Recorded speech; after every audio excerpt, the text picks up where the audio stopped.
Yeah, yeah. Battle him, everyone. Battle him. Alright, let's go.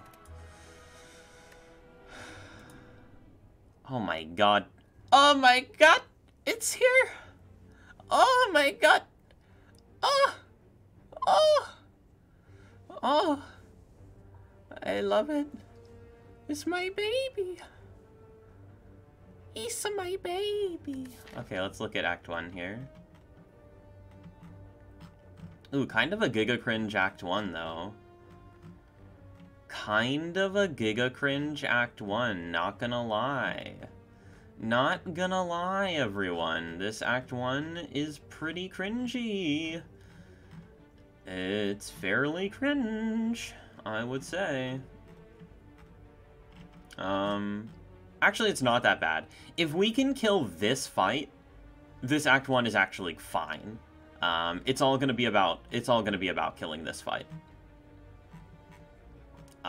Yeah, this Act 1 is actually, like, probably pretty damn good if we can kill this fight.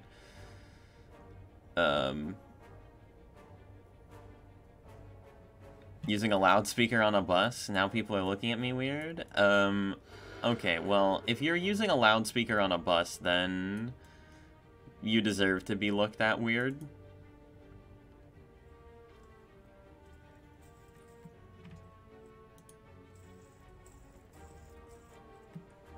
What is this? Battle Him is an amazing card. Not only does it completely destroy Act 1, hold on, but is more than capable of replacing your entire offense in one card. The fact that more people don't pick Battle Him is insane to me. 12 damage with the possibility of being 24 or 36 every turn. I genuinely believe Battle Him is the biggest sleeper card in all of Spire. Oh boy. Oh boy. Yo, that's pretty rich. That is pretty rich, buddy. Okay, so I basically see two paths through this act. There's either the ultra-conservative path of this, which is like 4 fights, shop, well, 5 fights, 2 fires, shop, elites. I mean, it's basically all fights is kind of the problem that I have with this path. I don't, generally speaking, love a path that's like 100% fights. I like a little bit of diversity. I like fights for sure, but I also like, you know, not fights. Okay, so we have Slime Boss at the end of the act. The only way to get 3 elites is to go through this floor 6 Spicer, which with 6 max removed 2 as being our starting option is, like, more accessible than ever, right? It's, like, certainly more accessible than ever before. However, the problem is that if we decide to go along this route and we are not strong enough to take this by the time we get here, it gets very hairy because we only take 1 elite. Generally speaking, what you want in a good path is you want a really strong path where you can bail out into a slightly less strong, but, you know, still strong and safer path. And what we have here is we have a really strong path, but no bailout option, which is pretty scary. Going to this first shop with only, you know, with only like 100 gold is not ideal. It is probably enough. Well, it's not even enough to buy an uncommon and a potion, honestly. I mean, I would really like to take this. And with 6 max HP removed too, it you know, it doesn't take a lot for us to be strong enough. You know, it doesn't take, like, that much to happen in these 5 floors for us to be, you know, completely happy taking this, right?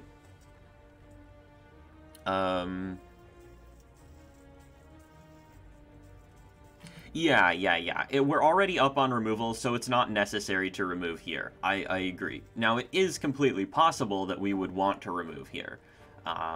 But no, it is not anywhere close to being necessary. You're correct. I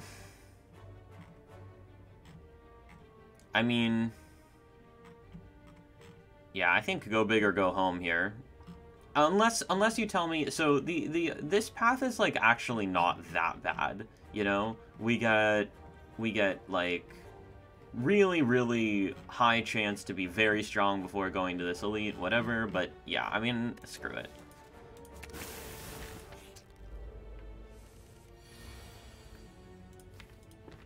Oh my god, I love this. Look at this turn. Just look at this turn.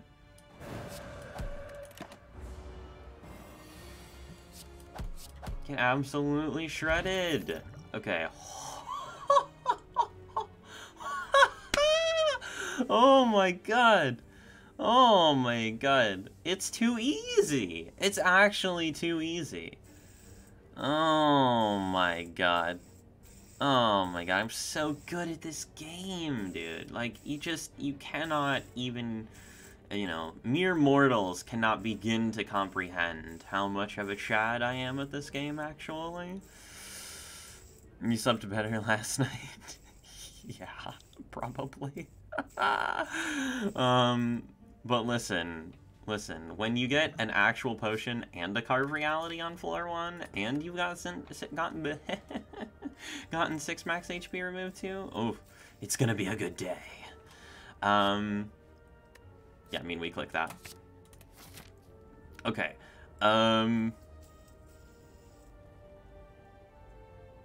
Yes, indeed. WTF, indeed. 30. The big 3-0. It's true. I honestly, like, 31. Shut up, Bishop. No, but honestly, I kind of am having trouble, like, even comprehending what that really means. Like comprehending 30 runs, you know? It's just so mind-boggling to me that it's actually at 30 runs right now. Like 30 runs. That's crazy, dude. That's actually crazy. Like 30 is a lot. 30 is a huge number. I mean, even if you assume, I mean, it's taken me like 2 months. 2 months. I mean, 2 months to play 30 runs is not, like, you know, it's whatever. I mean, I did take, like, a break in between, and I, whatever. Still, it's crazy. It's crazy. 30 is a big number. Okay, so do we go to this shop, or do we just say, like, okay, I don't even need this shop now. Just Giga Chad. I have Gambler's Brew, I have Remove 2, I have Carve Reality. I'm just gonna send it into this elite. Or do we still want to go to the shop? The thing is that if we don't go to this shop and we still want to take 3 elites, we get 0 shops this act unless we roll, well, I don't know whether or not we're going to go to this shop, but, or this question mark, but, like, you know, 3, 6, 9, potentially 12. It's not incredibly unlikely that we'd roll another shop here.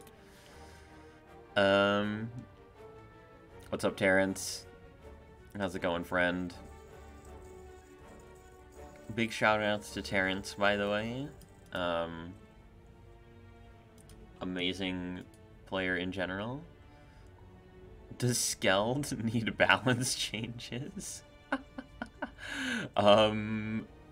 Yes. I mean, as long as it hasn't changed significantly since I stopped playing Among Us, yes, Skeld definitely needs balance changes. So yeah, I mean, we're not going to a shop the entire act if we don't go to this one. Which, I don't know, seeming kinda sus. I mean, obviously, I would rather, like, volume of shops is, yeah, no, let's just go to the shops. Let's just find a rushdown. Oh my god, I'm so good at this game. Alright, well, how does he do it? How does he do it?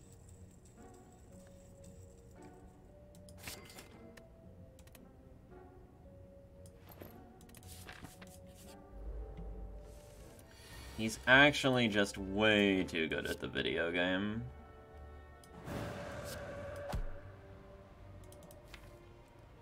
So it is technically possible for us to take 2 next turn. It's like 1 in 6 to take 2.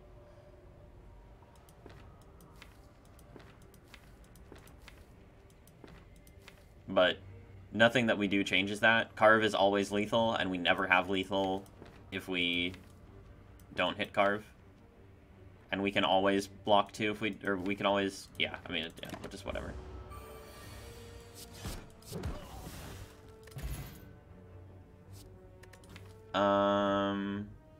Probably not taking Halt. Also probably not taking Wheel Kick.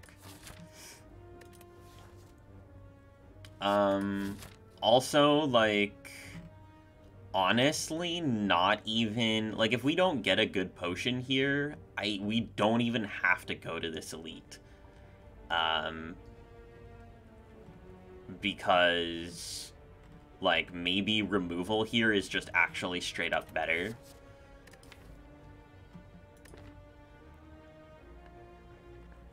Best Pokemon dual types? Like, are you talking about, like, if you're doing a... Are dual types, like, Pokemon? Because it's been a really long time since I've been into Pokemon, so I don't know anything about...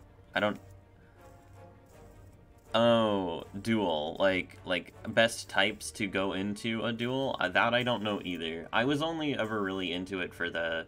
Like, I was one of those kids who just, like, didn't bother with learning how to battle, and instead I just, like, over-leveled all my Mons and made them one-shot everything with, like, big attacks.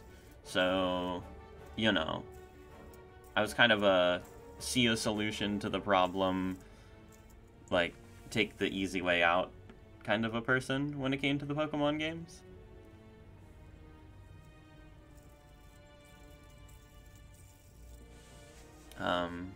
But I'm sure that there are other Pokemon gamers who would be able to help you out. Okay, so Halt... Yeah, I mean, we're gonna have enough money to remove in this shop. We'll see what happens here and here, right? We'll see what happens here and here. But we will have enough money to remove in this shop off of the back of these 2 hallways. And we might want to do that. Depending on what happens here and here, of course. Lice.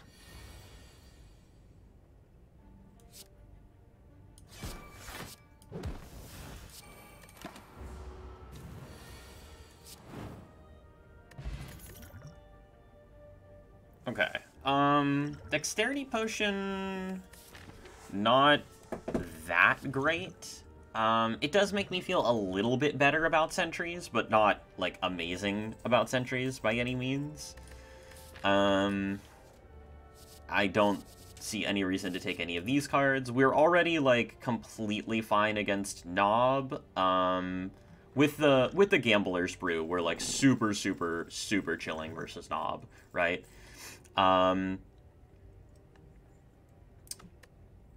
Yeah, with the Gambler's Brew, we're super chilling versus Knob. With, like, Rushdown and Carve Reality and the Dex Pot, we're super chilling versus Lagavulin. And the sentries are kind of the scary thing, but, like, these don't like, Crush Joints doesn't really help with sentries. Sands of Time, I suppose, does help with sentries, but Sands is so bad that, like, I'd be willing to take more damage in sentries if it meant, you know. Yeah, I mean, I just don't think we take these. We move on.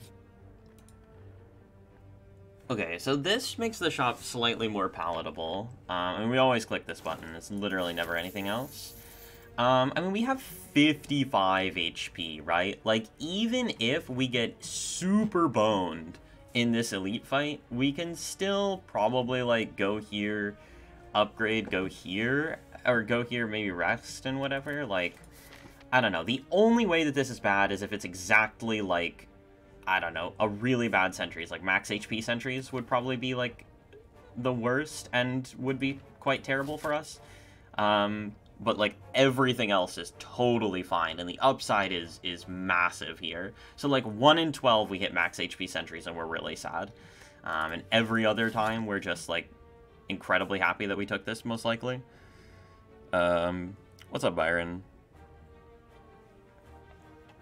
Snicko Watcher is me. Lol. Regen Knob. Kek W. I mean, we do have such a good start that taking risks is probably very stupid. But at the same time, like, just because we have a good start doesn't mean that we, like, automatically get to, you know, let off the gas pedal here. You know what I'm saying? Like, we still need to actually care about, you know, killing, like, the Spire and whatnot. Okay, Metallicized Sentry is not exactly the best.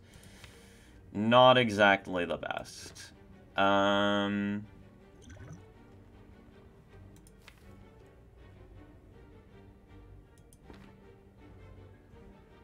Yeah, we're definitely going to take a considerable amount of damage.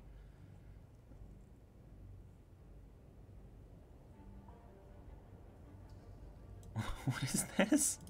Oh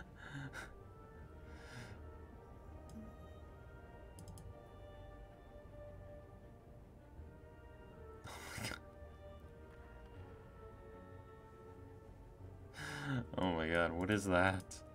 Alright, so yeah, Dex Pot useful. We certainly use it here. This might be a both potions kind of a moment.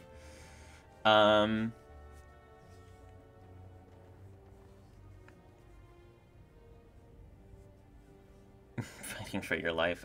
So we want to basically kill one of these next turn every time.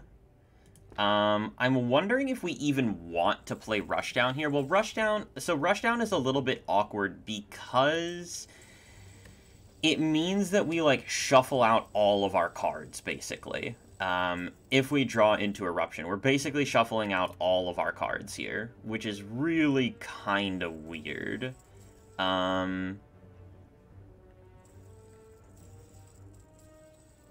Thanks, Flower. Appreciate ya. Yeah, shuffling out all of our cards is very strange.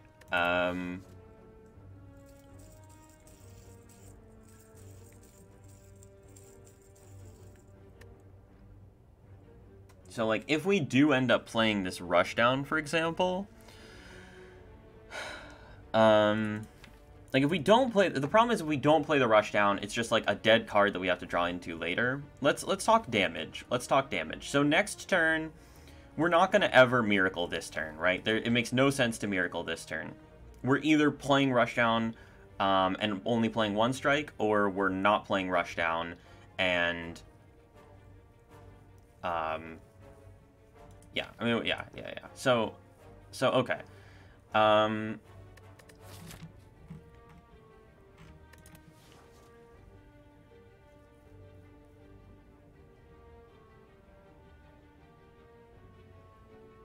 So, next turn, assuming we don't draw Eruption, the play is just like...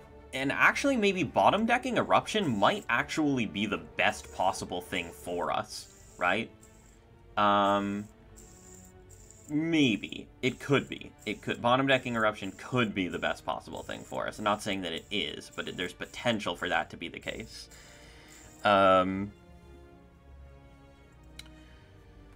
So, next turn we're gonna have... The worst possible hand would be probably bottom decking Vigilance, right? Bottom decking Vigilance would be really bad. Bottom decking Eruption is probably best, because we can just play, like, Vigilance, Carve,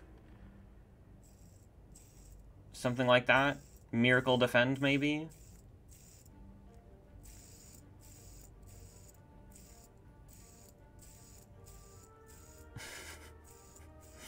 No. So bottom decking Eruption is the best. Bottom decking Vigilance is the worst.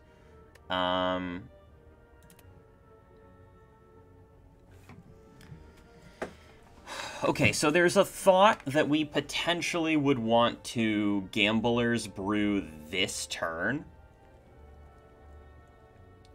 Like, if we're gonna Gamble Brew in this fight, we need to pick out the optimum point to do that, right?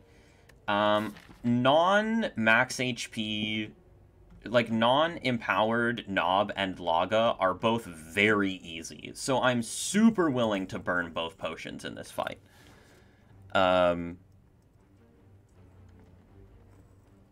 Super willing to burn both potions. Oh god, what happened?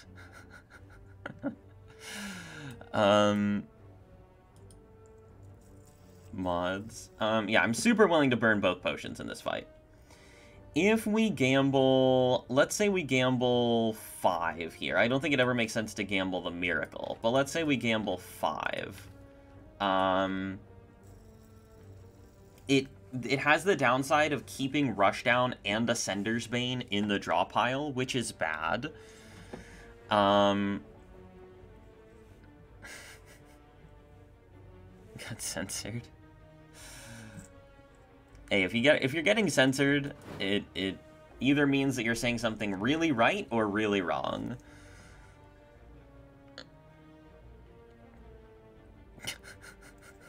God damn it, Draco. Oh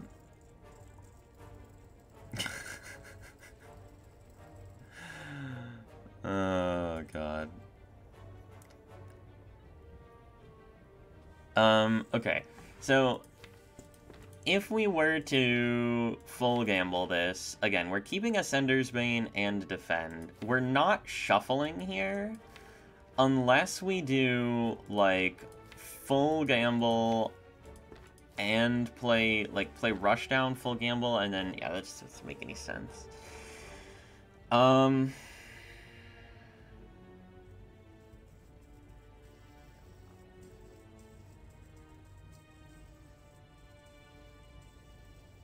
mean, realistically, we're probably taking, like, 30 plus damage in this fight.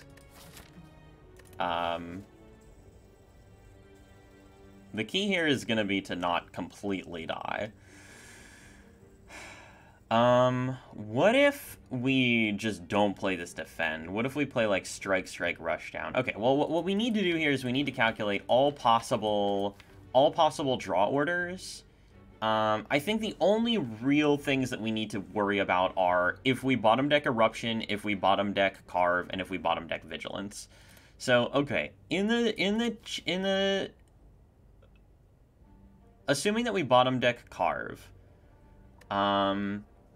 we need to basically have played Rushdown, right? Because we can't actually kill, like, let's say if we play, like, Strike here, it goes to 29, so it would be at 33. So I guess if we bottom decked Carve, we could play Eruption, we could play Vigilance, Miracle, Eruption, Strike, and that would perfectly kill here and block for 10, and then we would have Carve here next turn. So if we're going to bottom deck Carve, Strike, Defend seems to be the best line, right? That's if we're bottom decking Carve. Don't look at chat. Okay. I won't look at chat. Okay, so if we're bottom decking Carve, then Strike, Defend is definitely the best. What about if we're bottom decking Vigilance? If we're bottom decking Vigilance, then we're really sad, is the thing here, I think. And we're probably going to be gamble brewing if that's the case. And what about bottom decking Eruption? Well, if we bottom deck Eruption, then I think it's probably just actually Strike here and then Defend.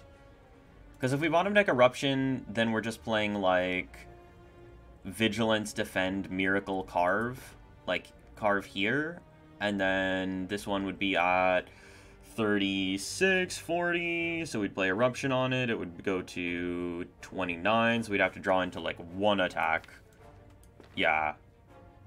One strike to kill. Yeah. Okay. I'm pretty convinced at this point.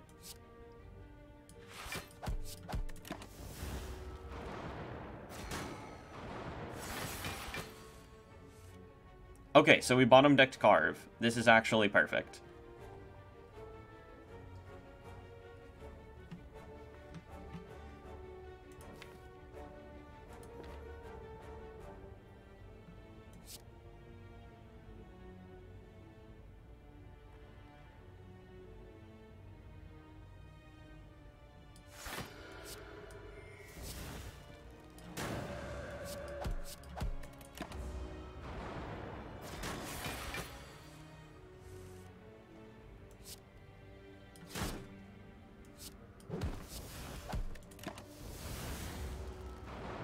So this is where it gets hairy. Oh, but we drew Vigilance. Okay.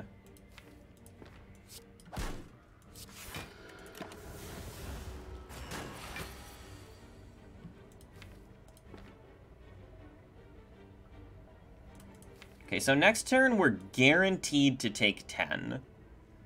No, we're not guaranteed to take 10, but we're very likely to take 10. If we play Rushdown and Eruption, we essentially get 3 draws to draw literally any damage card, and I think that that kills, right? So if we play Rushdown, Eruption, and then Strike, yeah, I mean, it's gotta be just correct to do this. There's no way. Yeah, so we have basically 3 draws to draw any damage card or... Yeah, okay, we're good. Alright, wow, what a fight. What a fight. Really, really good fight. So we ended up taking... We went into this fight on full health, right? So we ended up taking 19 in the fight. We took 3 damage on turn 1. We took... 10 damage on turn 2. And... Oh yeah, no. We only took 13. 13 in Super Sentries on floor 6 is kind of ridiculous. Another Gambler's Brew. I don't think we need another Carve, especially with 2 Gamble Brews. Mercury Hourglass is not a spectacular relic. It's okay. Okay, far from the best. Yeah, far from the best. We don't take any of this crapola. Yeah, we already have a Carve. I don't really see a reason to take another one.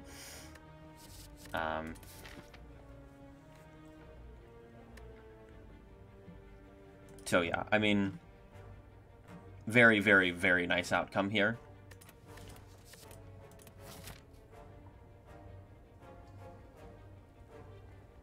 The contrast with last run's card rewards? Yeah. I mean, it's kind of ridiculous, right?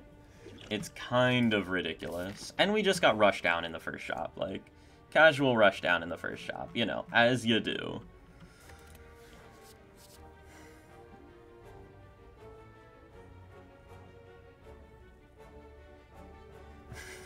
First A20 Watcher run with 2 windmills? Yeah. Kind of pre-recorded.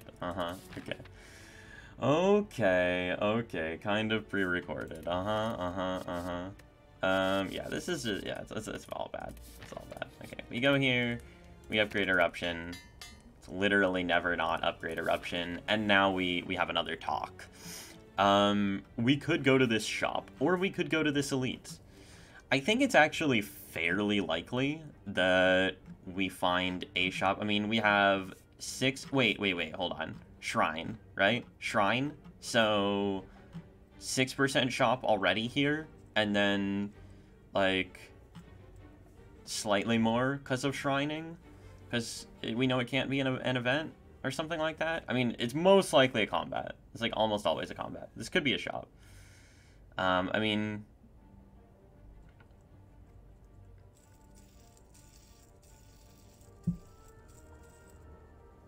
who's your favorite?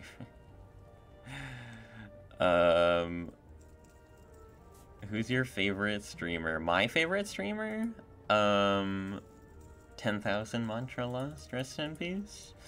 My favorite streamer is probably... That's tough. There are so many good ones. I'll give you like a top 5, I guess. Life Coach, Baylor, Papa, Terrence, Zeknar.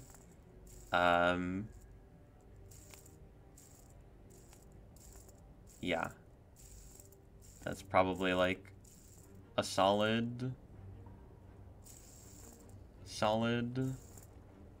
top 5, I would say. Which Terry? Byron. Oh yeah, my top 5 is actually just Byron 5 times. God damn it. Alright. I'm not gonna say anything more. We move on.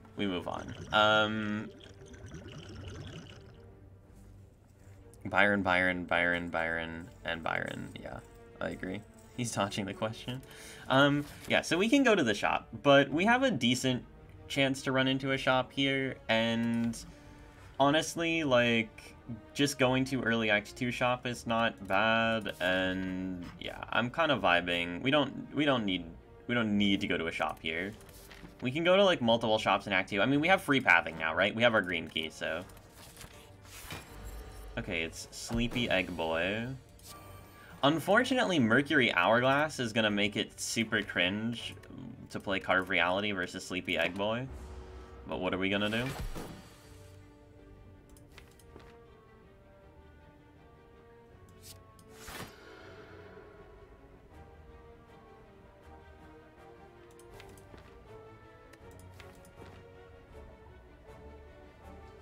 I mean, if we need to use a Gamble Brew in this fight, we will.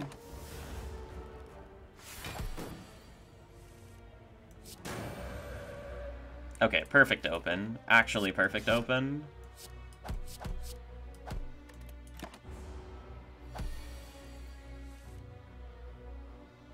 So is this a kill? It's a kill, right? 48 plus... Yeah, it's a kill.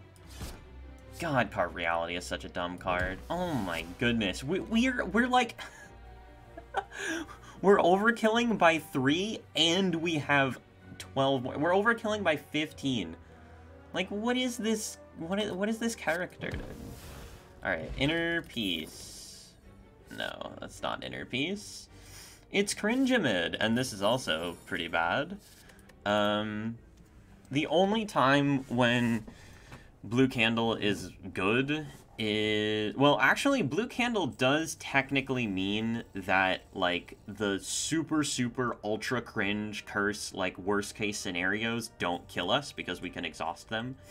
Like, Normality and Pain from Match and Keep or whatever. Or even just, like, Wheel of Change into getting cursed is less awful. And it also means... the Wick. It also means that if we see Centennial Puzzle, then we can actually take, like, the Rive from the whatever event. You guys know what I'm talking about. The super cringy one in Act 2. God, I don't like that. The Sparkle getting censored. Yeah, no, we don't take this garbage. Ooh, Duality is kind of fun, though. Duality kind of poggy. Not the Wick. No, Nom the Wick. Okay. Yeah, we definitely don't turn down Duality.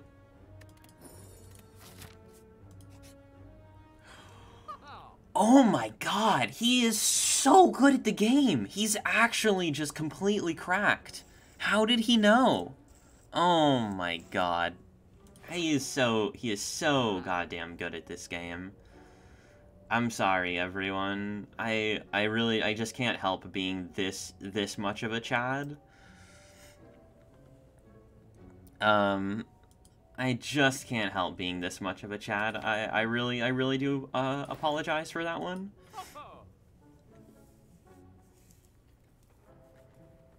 Mental Fortress would be good here, huh? Yeah, I think so. I think Mental Fortress would probably be good here.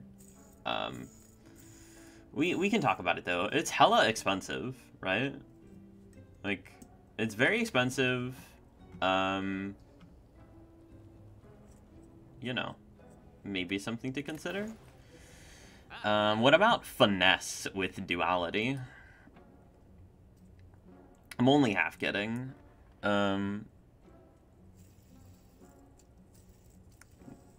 We can take lesson learned. Yeah, no, I don't think so. I don't think so. Maybe if lesson learned was on sale, we would begin to consider it, but it is not, so we will not. Strange Spoon is Succo. How many Feather Heal? 15, of course. That's how is that even a question, honestly? It's literally like impossible for that to be a question. Okay, so Mental Fortress is obviously very strong, basically solves our block for the entire run as long as we find a 1-cost Calm card. It does potentially make our, you know, opening hands a bit cringy. But that shouldn't be that big of a deal. We're also gonna get rid of a card. There's a slight question as to what card we should get rid of here, given the fact that we have Rushdown and... Well, if we take Mental Fortress, we definitely get rid of Defend, right? Yeah, I mean, if we're taking Mental Fortress, we're certainly getting rid of Defend.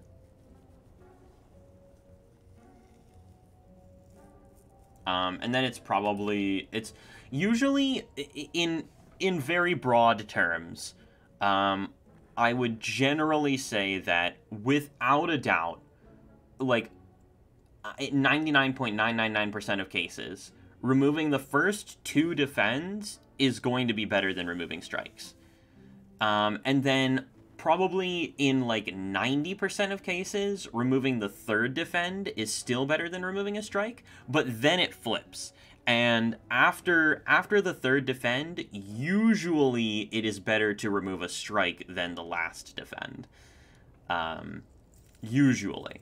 But the tipping point is definitely that, like, 3rd defend. Like, the 3rd defend is you know, sometimes it's actually correct. I think maybe if we had, like, a Guardian Act here, I would consider removing strike over the defend. But since it's not Guardian, I think we're fine. It's been a long time since I faced Guardian, by the way. I think my last, like, I don't know, 7 or 8 runs have all been Slime Boss or Hexa. Remove Rushdown to have a challenge. Interesting. Interesting. I will go with no, but, thanks for the advice.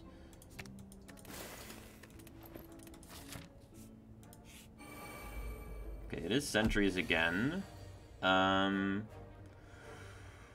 We do have...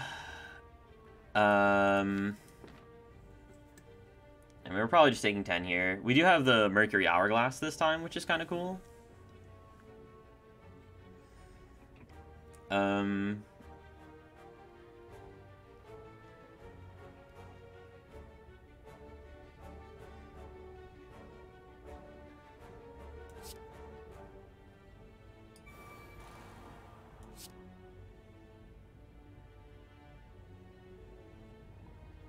I mean, it's just highly unlikely for it to matter either way, right?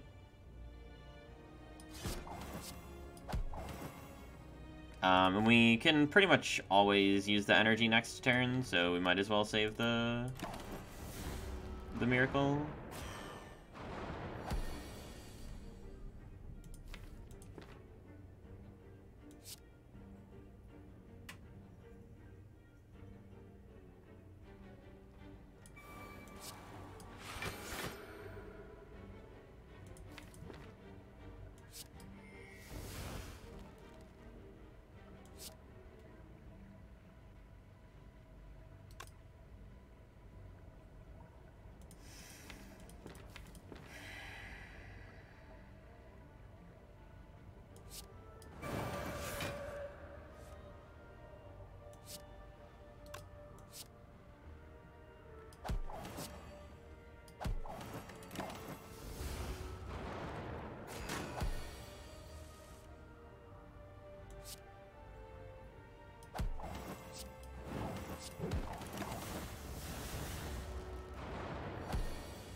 Pretty good fight, pretty terrible relic, pretty good card. Vault makes me feel a lot better about having 2 powers in my deck. I was also thinking about how it's been a long-ass time since I've seen this card. You can tell because it's not in the deck lists, and Vault is basically a card that you click on every single time. So for Vault to not be in your deck just means that you didn't see it. Like, genuinely, you probably just click every single Vault that you see, and they're all positive. So if you don't have, like, if you look at somebody's Watcher deck, and they're a good player, and they don't have a Vault in their deck, it probably means that they're either like infinite instantly, like infinite very early on, or they just didn't see Vault.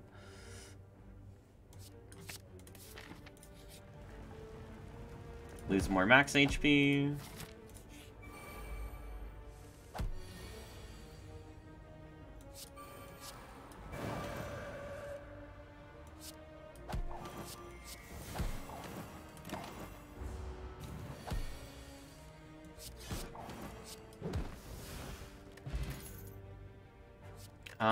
Okay, Flurry is almost a consideration. Tranquility with the Vault is actually almost a consideration. There's a slight debate about whether we should go left or right here. We're okay to take Life Trade, right? Like, Life Trade good, removal's good. Shop bad, obviously, but Shop very unlikely. So removals are good, Life Trade is good. The only event here which is not good is, yeah, Duality Flurry is decent, for sure. But yeah, I mean, we just want, like, an Inner Piece now. Inner Piece is, like, legit the only thing that we really want. Or, like, Violet Lotus. We have 12 cards, but 4 of them exhaust, so we only have technically, like, an 8-card deck right now. Loot Body into Laga. Yeah, that would be... I mean, yeah, so Dead Adventurer good, Mushrooms good, I mean, there's a lot of good events, and there's really only one bad one, which is the Serpent, right? Serpent's, like, the only bad event here. Like, every other event is probably really good.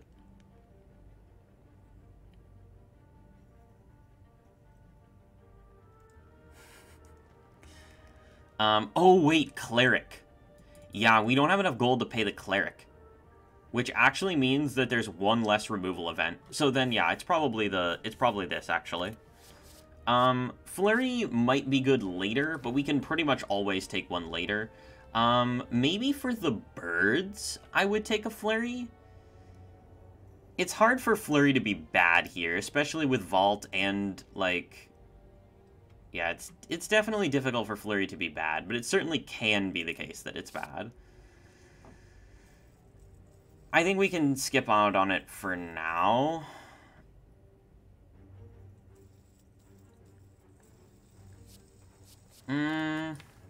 No. We should not get this greedy, right? We should not get this greedy. Flurry has to be good. Flurry has to be good.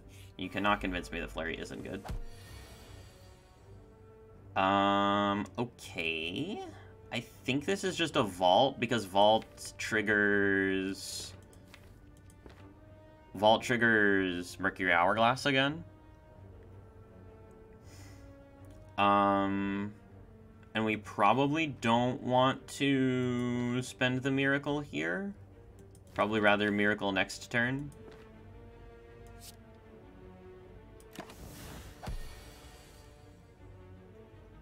And now we just, like, kill everything, right? Yeah, I'm pretty sure we just kill everything now.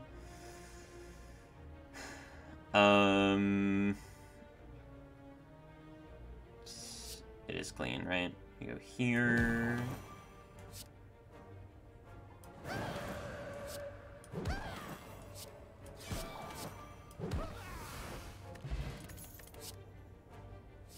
Okay, pretty cringy, unless we want to take a Deceive Reality with Duality. Okay, so the only bad thing right now about this deck is that we don't have Inner Peace. That's literally the only bad thing. Everything else about the deck is amazing. We just don't have Inner Peace. And yeah, that's it. That's it. Just no Inner Peace, and really just like no other stance control. Like I'd probably still take a Meditate here, like Meditate, Empty Mind. Well, Meditate is kind of cringe with Vault, but yeah. I wonder what we're upgrading. It's either Rushdown or Vault. Yeah, we don't need to take this, and obviously Smoke Bomb is trash. Okay, so it's either Rushdown or Vault. They both do effectively the same thing, which is they allow you to play an extra card. Like, maybe it's Vault because... Well, no, it's probably Rushdown, actually. It's probably Rushdown. Yeah, Vault Upgrade is a little bit more versatile, but, like, sometimes you don't want to play Vault when you... So yeah, the thing is that Rushdown, you always want to play it when you draw it, right? There's literally... I mean, not going to say never, but you know, it is incredibly rare that you would draw into Rushdown and not want to play it, right? Whereas Vault, like, sometimes you draw into it and you don't want to play it. It probably matters very little what we upgrade here, truthfully. Okay, are we ever concerned about Slime Boss? No, with double Gamble Brew, there's absolutely zero chance that Slime Boss does anything against us. Yeah, absolutely zero chance that Vault accomplishes, or that Slime Boss does anything. Okay, so we have 5 relics. They're not good. Duality is like the only good relic that we've seen, really. Yeah, Duality is basically the only good relic that we've seen, but Duality is an incredible relic. So, you know, overall relic quality kind of low, but Duality obviously does a big thing in making up for that. Card quality very high, right?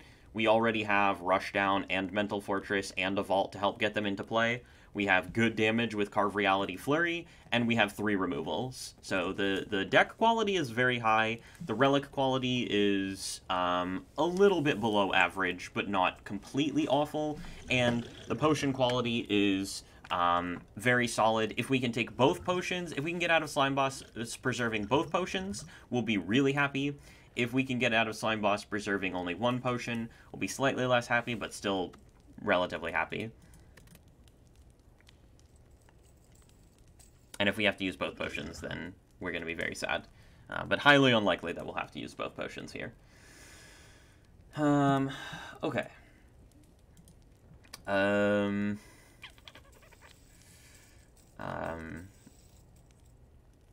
max HP quality, yeah, max HP quality, not great. I will admit to you that the max HP quality is not superb. But luckily for us, max HP rarely matters. What's up, cats? How's it going, friend? Could have better relics. Yeah, no flower relics, unfortunately. Perfect Red Skull range? Oh my god. Can you imagine how OP Red Skull would be on Watcher? Like, you'd probably have to purposefully take damage in a fight to get into Red Skull range, but then you just, like, live in Red Skull range for the entire run, because, like, you'd never take damage.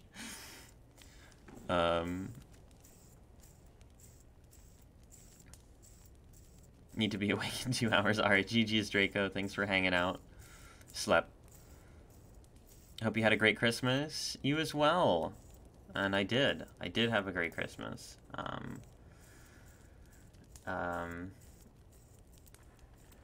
Yeah.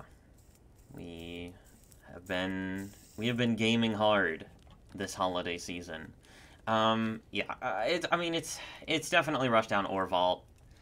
Technically, if we're thinking about Fusion Hammer, we could say that it's maybe Mental Fortress, but that's, like, you know, not really a thing.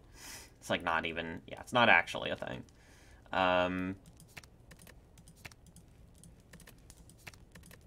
I think if we end up on 3 energy, the vault upgrade's probably better. Yeah, let's just go with the vault upgrade. It's very marginal. It's very marginal. Okay, this is a decent start with,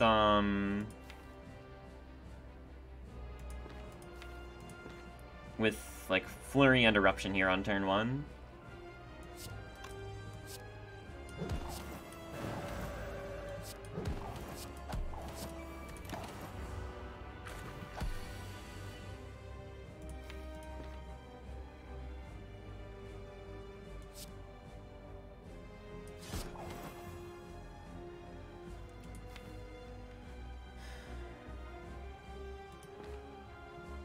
So what I'm thinking here is we go Strike, Miracle, Vault. Next turn we play Vigilance, Rushdown, and then the next turn we... so Strike, 15, we have a 23 buffer here. Yeah, so we're fine.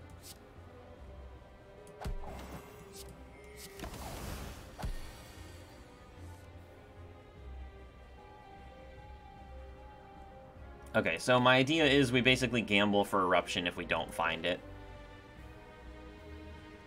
We can play Flurry. Yeah, we can do Vigilance, Rushdown, Flurry. Oh god, the boot.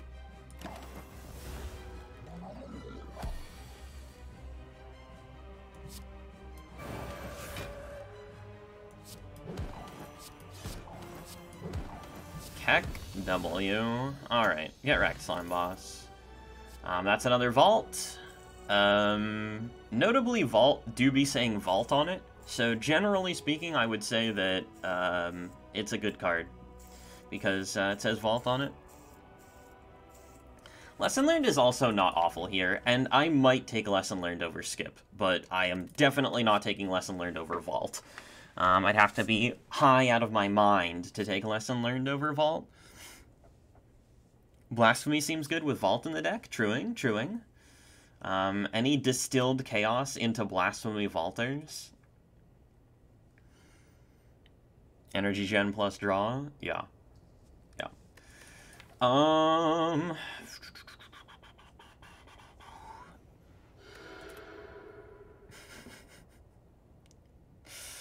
Thanks for that follow, friend.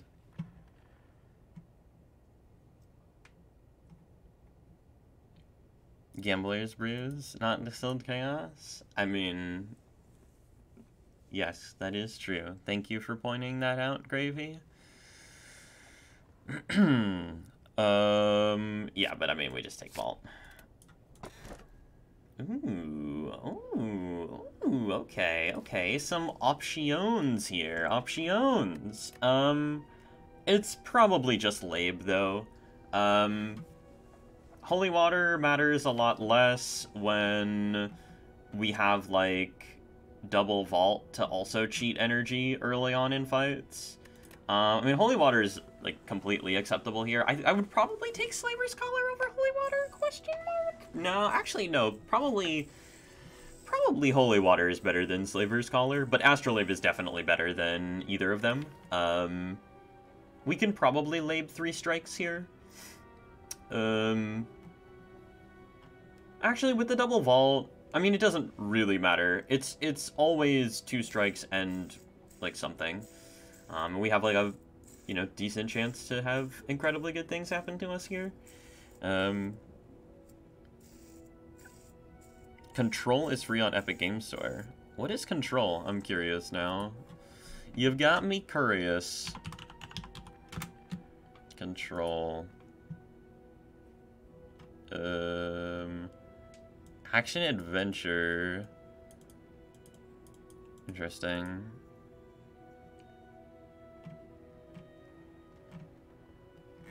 Looks pretty cool. Also, Byron, I didn't know you were an FPS nerd. When we raided Nept the other day, you were, like, hanging out and chatting FPS in Nept's channel. That was pretty funny. But yeah, I mean, this is just clearly Astrolabe. It's just a question of whether we're labing 2 strikes and a defend, or 3 strikes. If we lab 3 strikes and we don't get any attacks, is that scarier than if we lab 2 strikes and a defend and don't get any block cards? I mean, with double vault, we're probably, and we also have Mental Fortress, and, like, Mental Fortress and Vigilance are pretty good blocks. So, Spire is secretly my most casual game. So yeah, it's probably scarier if we lab 3 strikes and don't get any attacks than it is if we lab... Like, I mean, it doesn't really matter, right? Because we're probably just removing everything anyway. Yeah.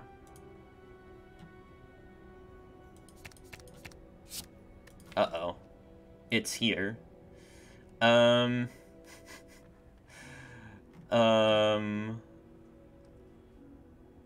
Yeah, so this is obviously not great. It's not awful. Crush Joints Plus is actually very good. It's obviously none of the, like, really good cards, and Battle Hymn being innate does kinda suck. So we'll be looking to remove this immediately. But this is honestly not that bad.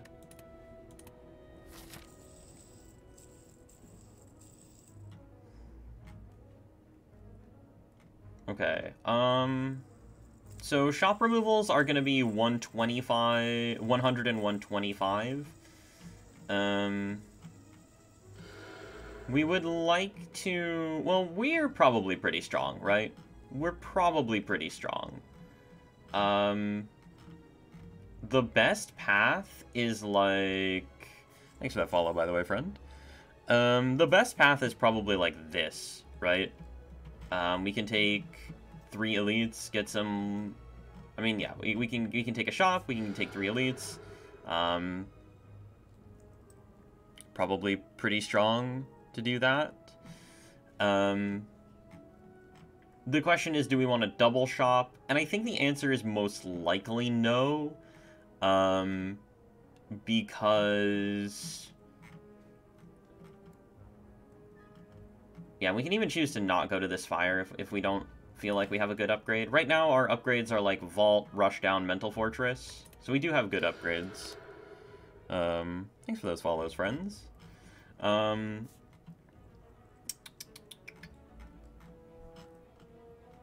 this is the only 3 elite path. So, elites... So the floor where we're most likely to see what we need, which is a 1-cost calm card, is a shop, right? There's no floor which is more likely to give us the 1-cost calm card that we desire here more than a shop. However, elites are also very likely to give us that card, and very likely to give us other cards which would make us, you know, potentially stronger, and also just give us relics, which obviously make us stronger, and also gold. Elites are still very, very high value nodes for us. And yeah, I mean, even if it's a complete disaster, even if these are somehow a complete disaster, which I don't even think that they will be, we can still go here and rest. It's very, very unlikely, especially with double Gamble Brew and our current deck, that anything bad happens on this path. So, okay, here are the birds that we talked about. And here is Flurry of Blows getting in there. We probably play Wheel Kick, right? Yeah. I would definitely prefer this to be a defend, by the way. If this was a defend, this turn would be a lot simpler. Not that it's, like, ever gonna be... Okay, well, that's pretty cringe to draw into. I guess we just take 6 here.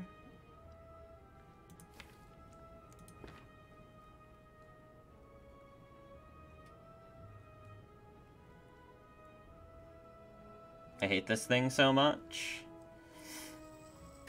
Yeah, we didn't get any exhausts out of this, which is kind of unfortunate. We still have 1, 2, 3, 4, 5, 6, 7, 8. I mean, it's really not that bad, though, because we're so far ahead on removals.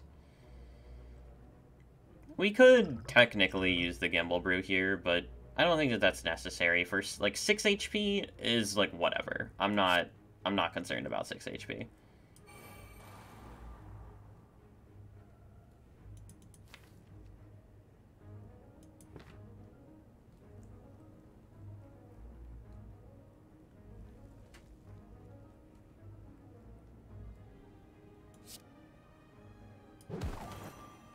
The question here is, do we want to play Mental Fortress with the Miracle?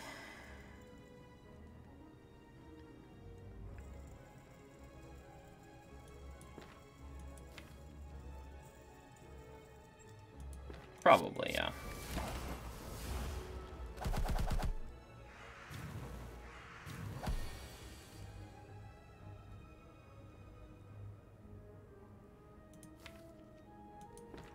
Okay.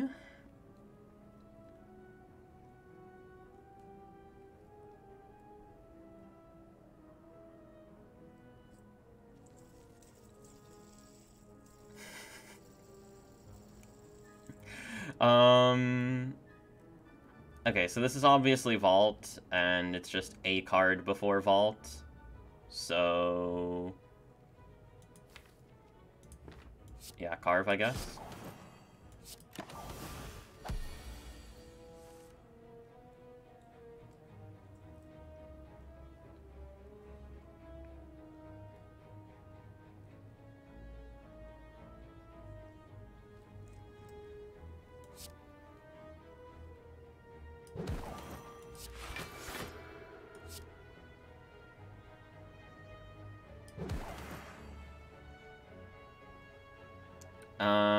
We can hit this 4 times. And we're full blocking here.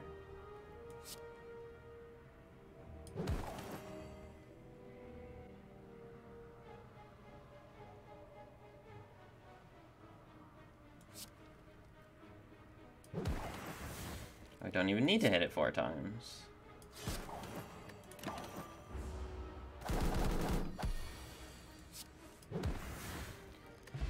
Okay, Flex Potion is definitely on the menu here, and we will certainly take that over 1 Gambler's Brew. Flex Potion is like an instant solve of any difficult fight. It's very, very, very good. Hopefully, it's one of those things where hopefully we never have to use it. We could take another Flurry here. Genuinely, another Flurry is not bad at all. We don't really have anything that's playing off of the duality at the moment. That's kind of Astrolabe's fault here, unfortunately.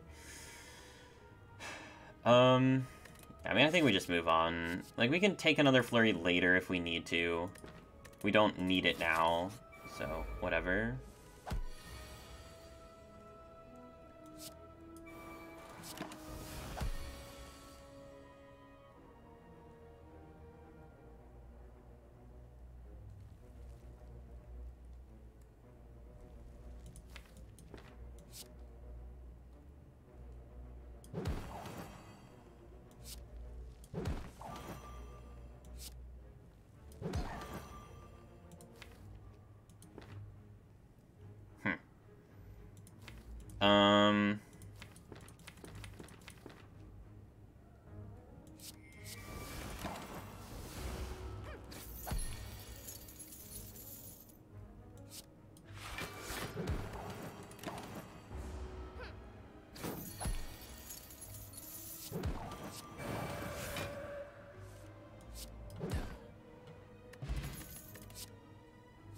Empty Mind?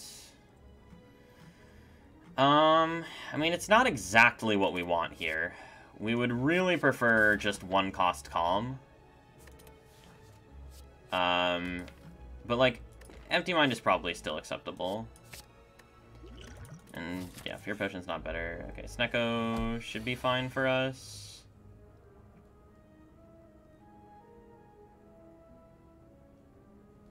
Probably Vigilance, Crush Joints, Miracle Vault here. Or Vigilance, Miracle Vault, I guess. Unless it's Vigilance, Crush Joints, Pass. Yeah, I actually like that line.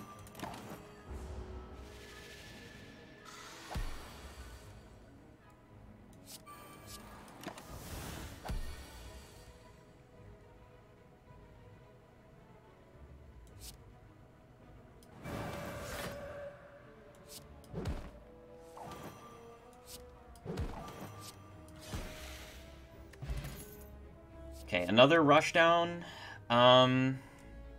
With double vault, it pretty much has to be good. We just really need upgrades now. But, like, double rushdown means that we can do all kinds of, like, super schnasty stuff.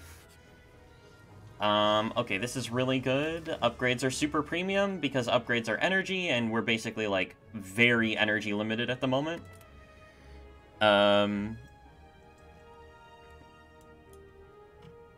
So, yeah. We can really upgrade anything. Probably Vault is just fine. Okay, Deep Breath we don't really need with Double Rushdown. Tranquility could actually be quite good here, I think. Just its energy. Buying it is a little strange, though.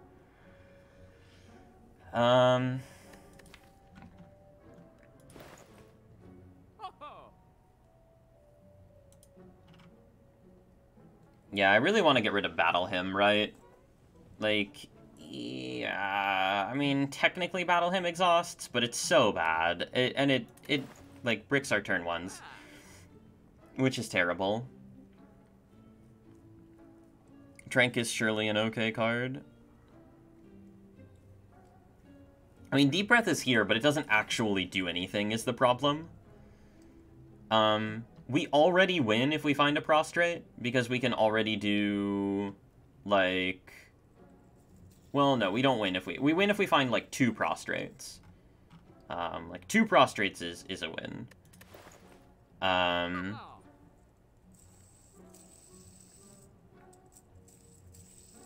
We have a long list that we want to upgrade, yeah.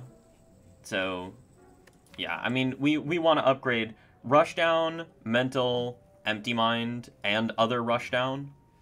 I think we're probably actually going to this Fire because upgrades are so much better than... Like, upgrades are so good. We probably want to go to this Fire. Like, our deck is already really close to just winning straight up. Yeah, get that garbage out of my deck, please. I mean, or maybe we just take Tranquility, and then...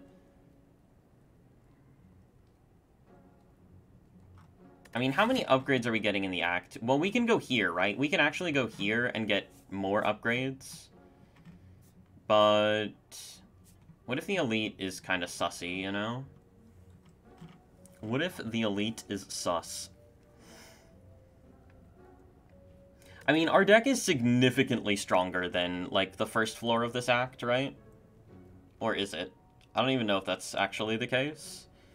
We have a lot of setup, right? We have 3 powers in a 15-card deck. Trank, like, really plays here. I mean, we've got hella draw.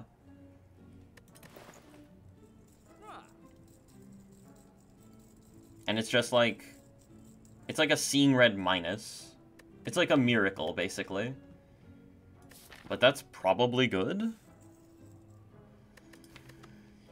4, 5, 6, 7, 8, 9. Yeah, we have so much draw. Yeah, like, really, we have so much draw. I think we probably do take a Prostrate here. It's just a bad inner piece. Yeah.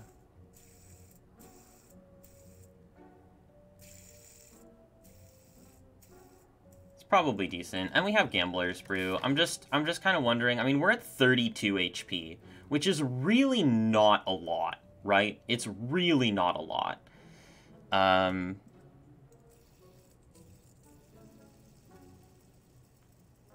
If it didn't say exhaust, you would snap pick it. You're not wrong. You're definitely not wrong. You skipped Spoon in Act 1. Lol. Right. Yeah, I mean... Yeah. This is probably good. It's probably good. And then maybe we go 2 Elites now. Because the upgrades... I mean, we get like 3 upgrades this act, probably, right? And the 3 upgrades are going to be like Rushdown, and Mental Fortress, and that's gonna give us like so much energy. It's just weird because we won't have the energy going into, like I said, Elite, regular fight, and Elite. Like, I mean, only one of these Elites can be Slavers, but, you know, I don't want to overestimate myself, you know?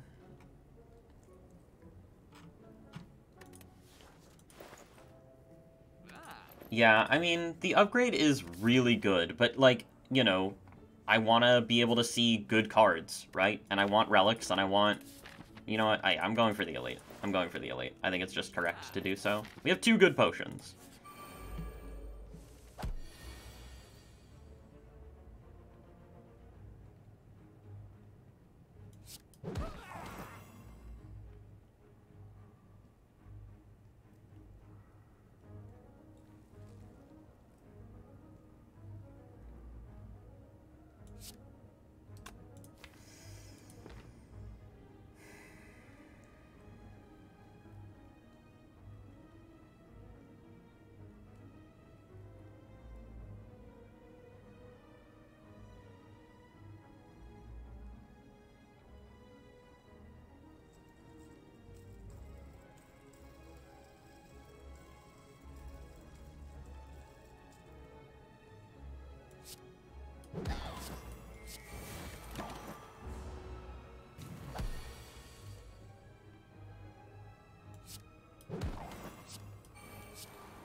Heck W, dude.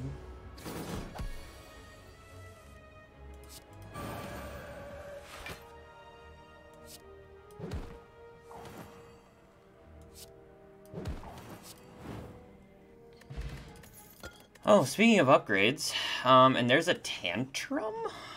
It's probably not actually good, though. Well, with double rushdown, it gets a lot better, but our deck is already, like, small enough that I just don't think that we need this card.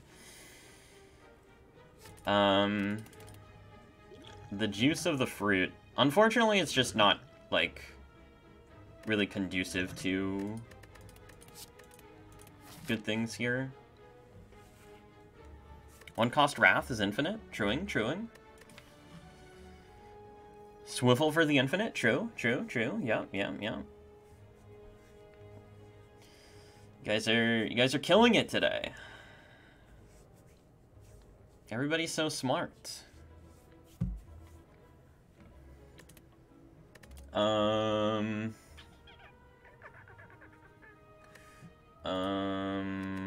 Yeah, no, I mean, it's not good, right? And it's not good. Easy. An Uno card? Yes. Yes. Can we predict whether we'll be infinite by Act 2 boss? Sure. Sure, sure. We'll do that. Alright.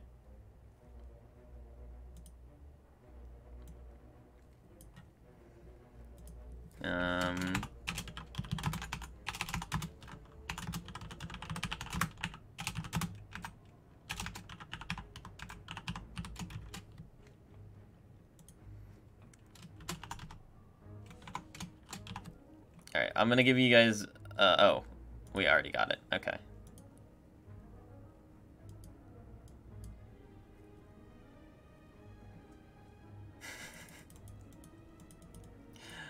What's up, Benjo? How's it going? All right. Well, if that's the case, I'm gonna use this time to go get some water. I'll be right back.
Wow. Wow. I mean, basically, predicting whether or not we're going to be infinite by Act 2 boss is basically just predicting whether or not we're going to see a Fear No Evil or an inner piece in the next, like, however many floors here. 1, 2, 3, 4, probably. So we basically have 4 fights to see Fear No Evil or Inner Peace. Or Madness, yeah. Yeah. Technically, yes. Technically, yes. Yeah, no. We're not taking any of this.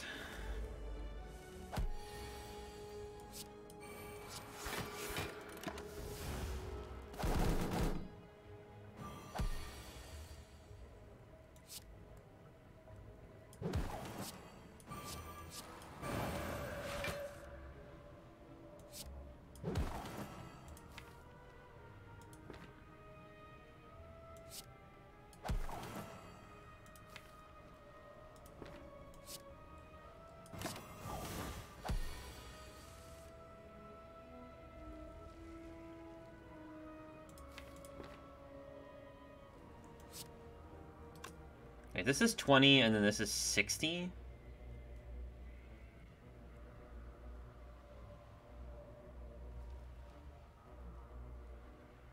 Well, we want to draw back into, like...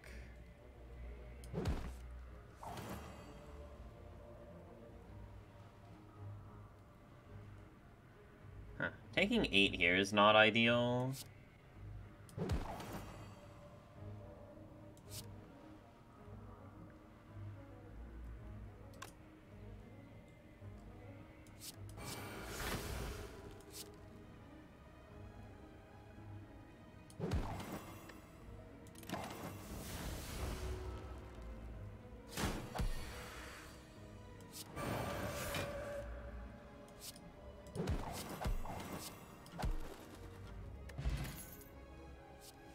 Oh, that is a prostrate plus. That is a prostrate plus. Oh boy. Oh boy. It's hard to say no to that card right now. It is very hard to say no to that card. I mean, we can do some truly disgusting things with that card. And it means that another prostrate is just infinite. I mean, this isn't like a red-blue infinite card, it's just a win-the-run card.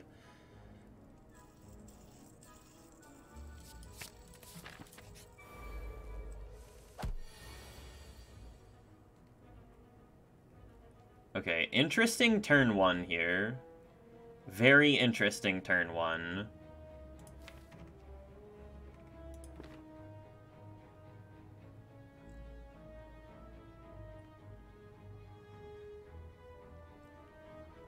This is where we really wish we had the rushdown upgrades, and this is where you can obviously see that if the rushdowns are upgraded, like, how much more insane this deck is.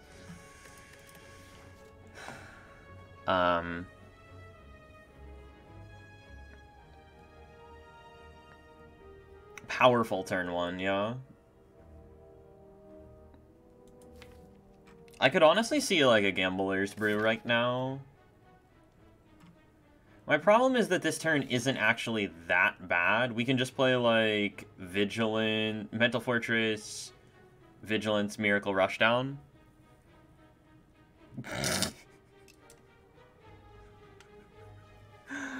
We take 1 wound, but that's, like, probably fine.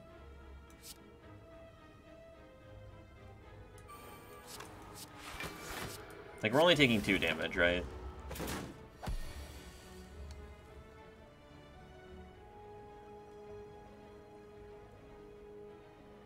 Okay, this is where we probably consider the Gambler's Brew. Yeah, let's do a fat full gamble here.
Halt plus?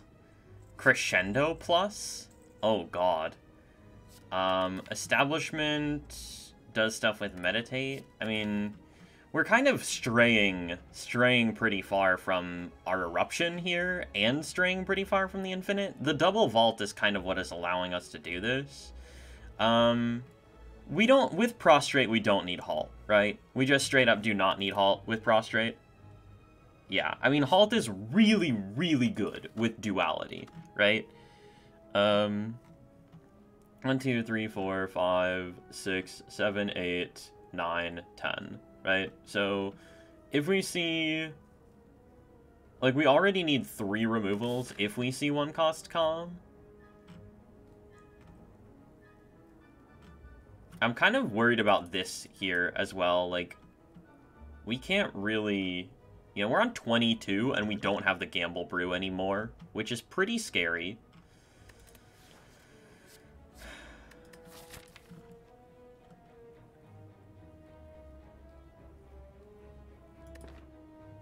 Yeah, Halt is technically green. It's true.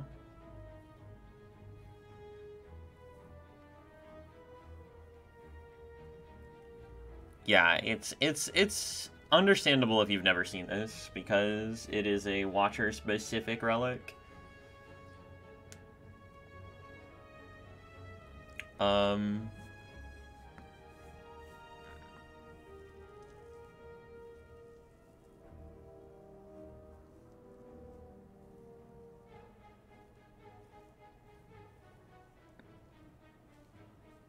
Forethought? Forethought? I never thought about Forethought double rushdown as a way to make the Infinite go block positive, but I guess it works.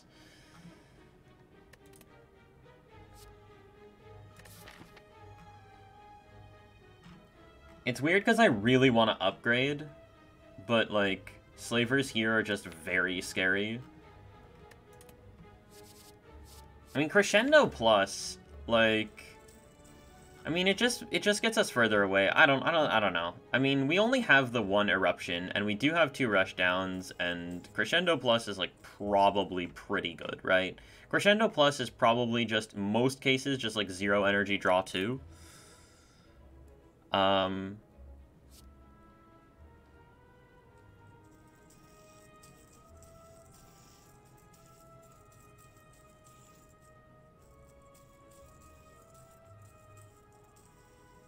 I mean, the problem is if we draw it on, like, a turn 1...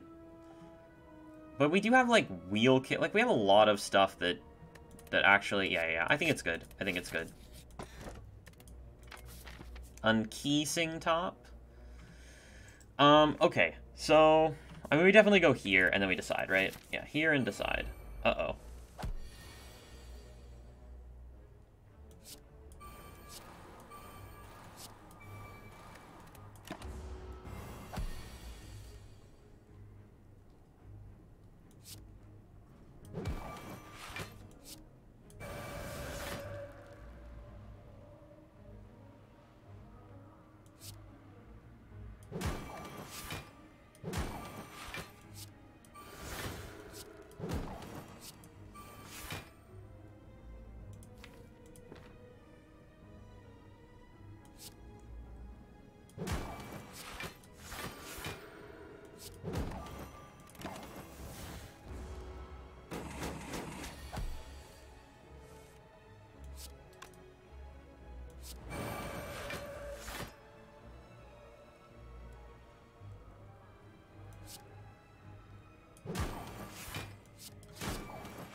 Okay, Blessing of the Forge is actually quite nice.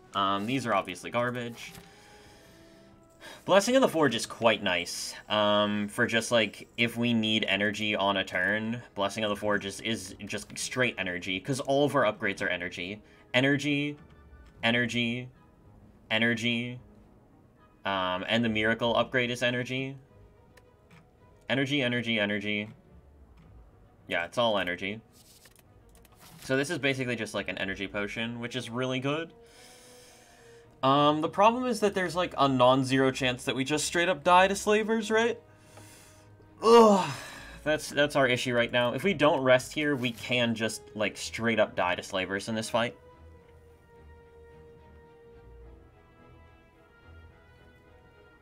There's a non-zero chance of death to slavers if we do not rest. Which is, like, you know, a thing. So, alternatively, we could go left, right? We could go left. I mean, but it's still the same amount of upgrades, right? It's basically just like saying we're trading an upgrade and a question mark for an elite. Yeah, turn 1 of slavers, like, being able to straight up kill us is a big problem here, and it was really unfortunate that we had to Gambler's Brew in the book fight. Left is still 2 upgrades. It's 2 upgrades, it's 2 question marks.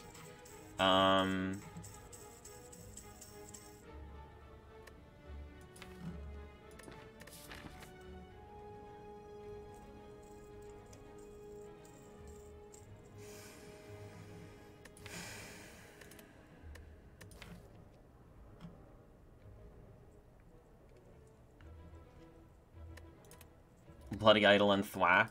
Yeah. I mean, obviously Thwack would be very good. Thwack is probably better than an elite, right? I mean, it's definitely better than an elite. And we could just go, like, hella question marks here. But the thing is, we're not... Well, if we get one more prostrate, we're infinite, right? One more prostrate, and then we would need, like, 3 removals. Like, 1 prostrate, 3 removals, we're infinite.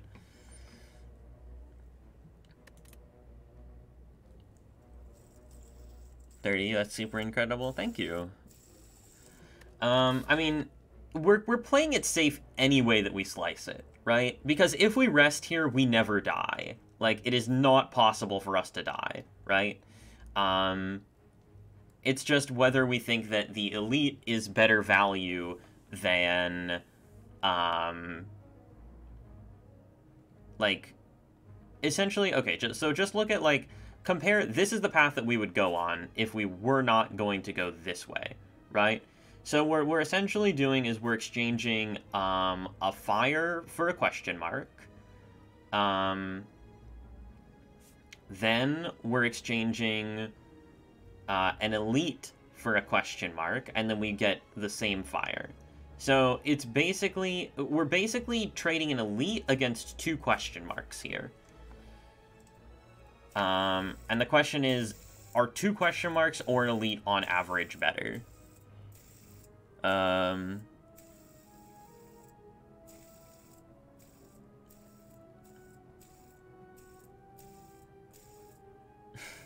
60 hours. I mean, 60 hours is, like, it's a good start, but there's so much depth to this game. I have, like, 2,500 hours, so don't feel bad, you know?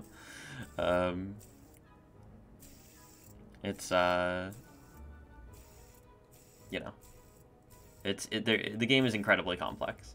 Okay, so what events are good, what events are bad? Bites are bad, apps are obviously good, right? We have Toxic Egg. Nerd lol, indeed. We have Toxic Egg, and like hella draw, so apps just like have to be good. There's no way that apps are not good. We're kind of in a position where Nemesis is a little bit weird, but we do have like Flex Potion and Vulnerable, so yeah, I mean we really shouldn't have that much trouble with Nemesis. 2,500 hours. Yeah, don't, I mean, game's hard, and, yeah. Oh yeah, we also have The Boot. I mean, we certainly aren't taking these, right? But yeah, so, okay. Apps are incredible. Library is very good. Apps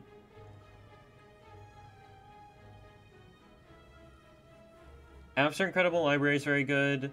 A shop wouldn't be bad.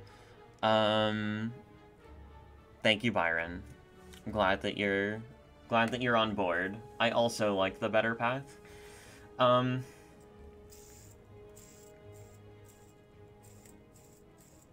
Cleric is fine. Any removal event is fine, and there's a couple of those.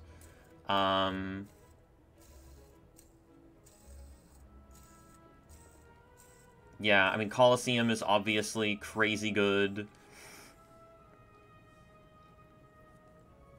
I mean, so the average, on average, what about the book event? The book event is 21 damage, so if we were to get the book event here, we'd go to, like, 0. Yeah.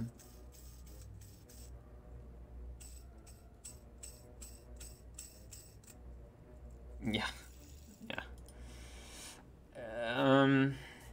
I mean, we wouldn't take the book, probably. So, the book event is a dead floor, vampires are a dead floor, the mausoleum is a dead floor. So we have 3 events that are dead floors. And we have every other event is, like, very good. Because we have Golden Idol, so, like, even the altar is not bad for us, right? What event did we see here, by the way? Oh, this was a shrine, right? It was, I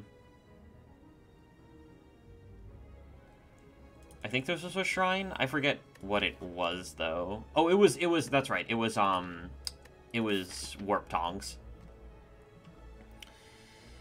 Do you need to heal for the boss? Absolutely not. Chance that we take damage in this fight? 0. Like, I would bet any amount of money that we take 0 in this fight. Not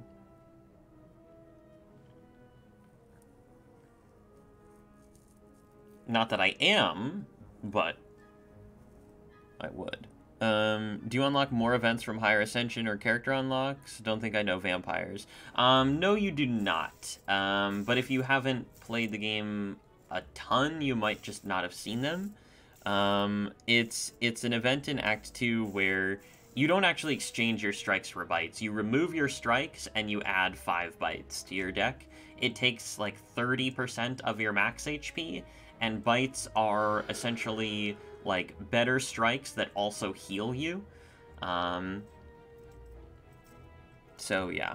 But we would never take bites here because our deck is reliant on being small, and it would add 3 cards to our deck. So that's obviously not good.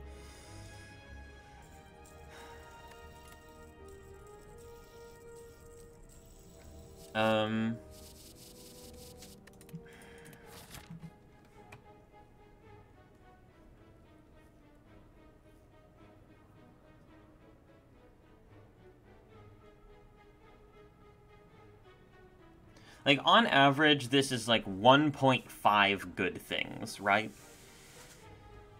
It's like yeah, this is like on average 1.5 good things. Is there, hold on, wait a minute. Is there a non-zero chance that an advanced hallway just kills us? Like, Avocado Rat can hit us for 27 on turn 1. So technically there's a non-zero chance that Avocado Rat just kills us, right? So, like, if we go here, we like, legit actually could just straight up die to Avocado Rat.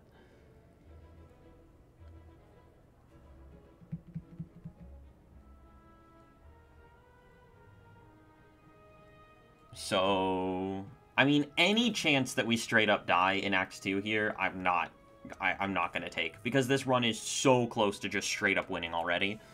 We really do not need that much. We need, like, 1 prostrate and 3 removes, and we just win the run. Like, completely. Like, we just straight up win the run. And prostrate's a common, and we have a lot of gold. So, like, I just don't see it. This run is still losable without strong play. Yeah. But we should get to the point where we're pretty pretty much at the feel no brain stage very quickly here. Yeah, I think it's here, rest, fight the elite. That is my assessment of the situation. It's very close. It's very, very close. But I think the thing that tips it over the edge for me is that we can technically just straight up die to Avocado Rat.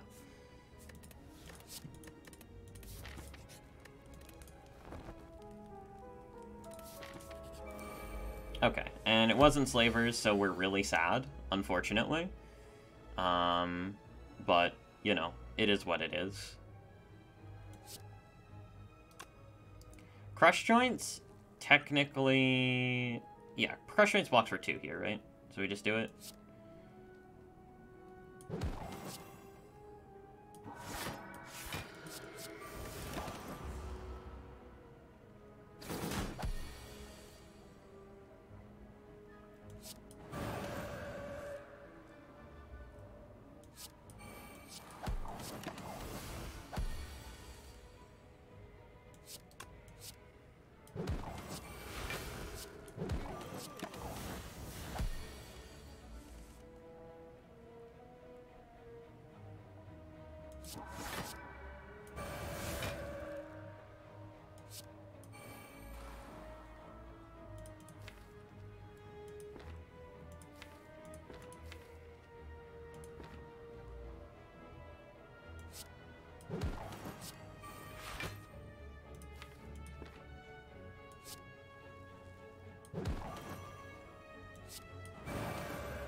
Courier's kind of nice. These cards suck. Yeah, obviously we upgrade one of the rushdowns. Oh, look, it's Avocado Rat. Oh, look, it's a hand that would have killed us. Wow. It's almost like I know what I'm doing. Insane.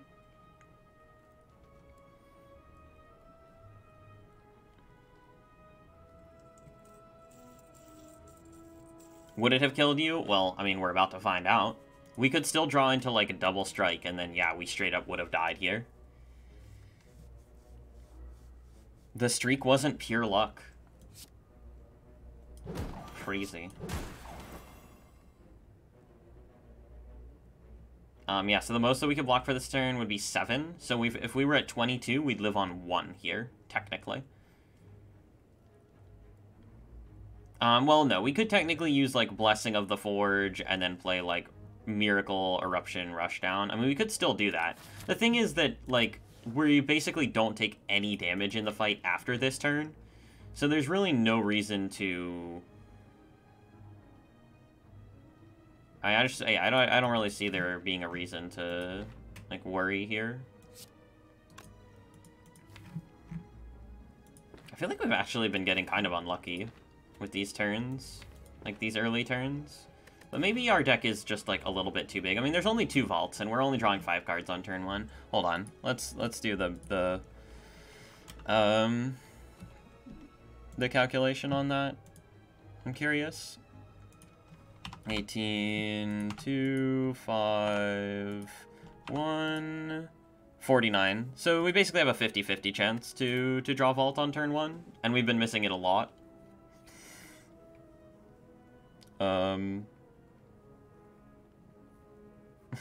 Only 2 Vaults? Yeah.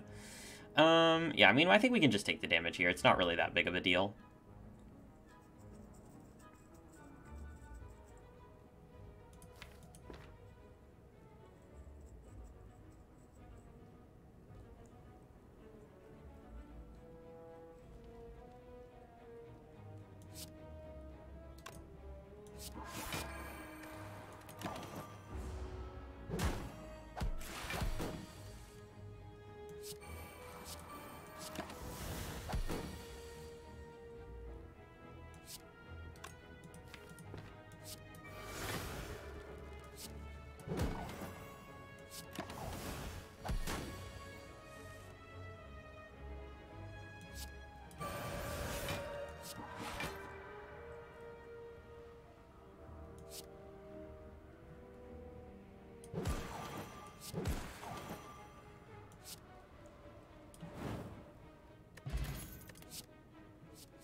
We probably don't need Talk to the Hand, right?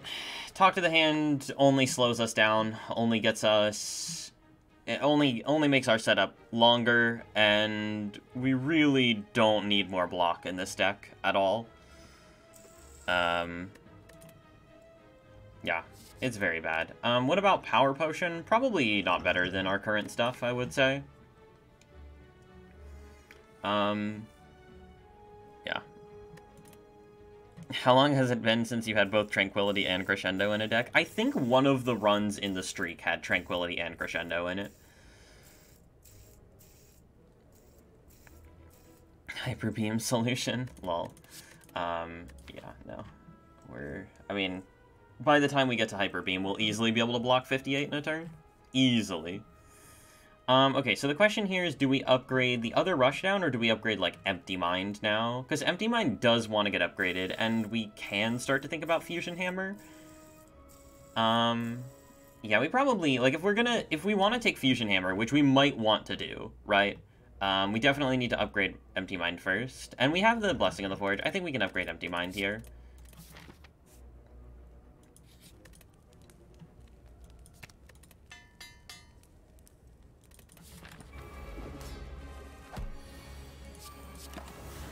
There's our Vault on turn 1.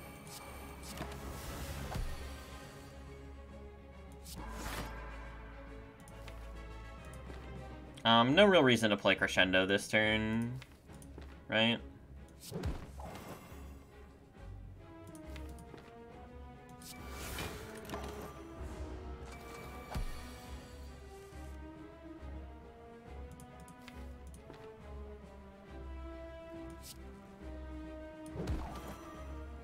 These little guys are trying to put an infinite in my deck.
Guys, is this deck good?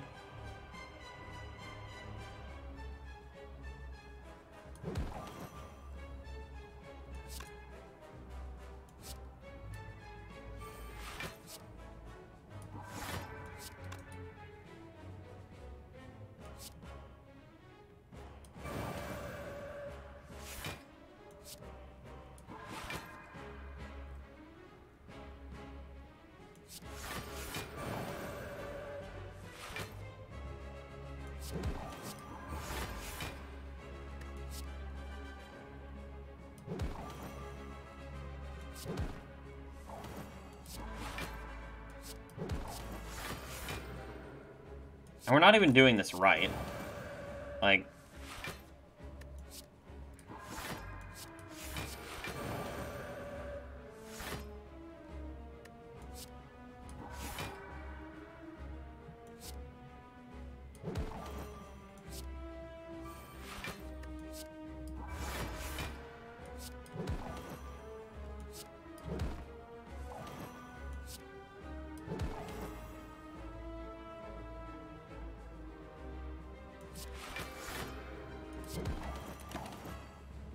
Alright. That's a pretty good turn. That is a pretty good turn, some would say. Some would call that a good turn.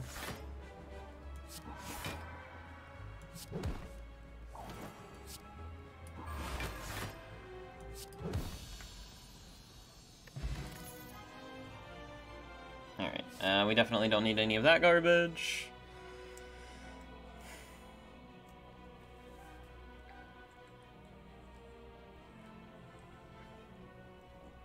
Yeah, it's a semi-infinite. It's not actually an infinite. Obviously, if we get, like, Violet Lotus, or another Prostrate does it, right?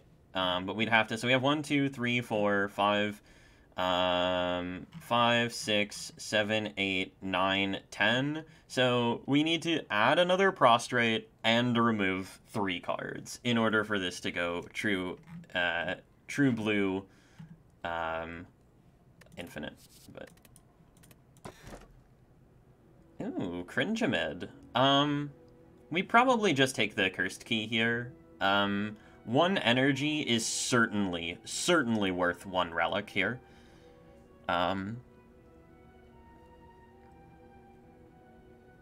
Oh yeah, easy doubting. It was infinite? No. It was never infinite. It was never infinite. But it's close, because we actually went to 7 energy, but then the next time we went through, we went to 6 energy, and then 5 energy. It's not infinite, but it's close. It's close. So yeah, I think that this is a very clear Cursed Key, because energy is completely bonkers for this deck, and it only is costing us 1 relic, basically. And I will take potions over 1 relic. Okay, so we can go to 2 shops right away, which is probably what we want to do.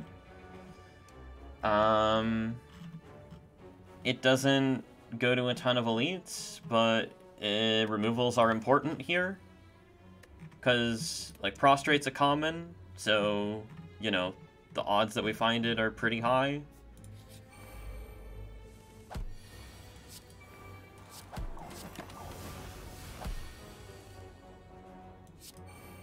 And yeah, removals are pretty great.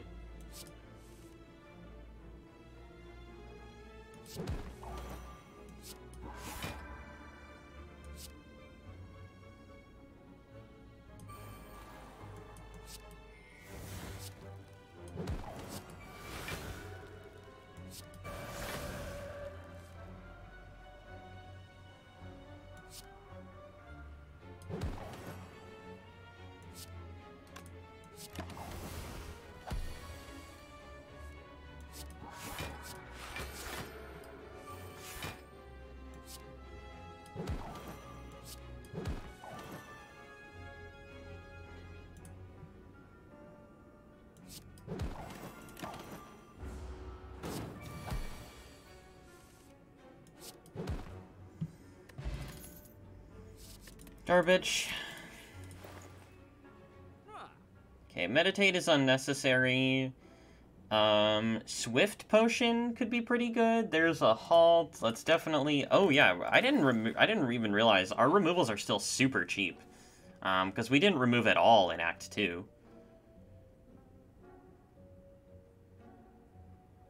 Or... No, we didn't remove in Act 1. We removed once in Act 2. 2 removes will do insane things for this deck. Yeah. Completely insane things. And in case you're wondering, no, we don't die to Time Eater. We generate an absolutely stupid amount of block. So yeah, we do not die to Time Eater. The remove is incredibly clear.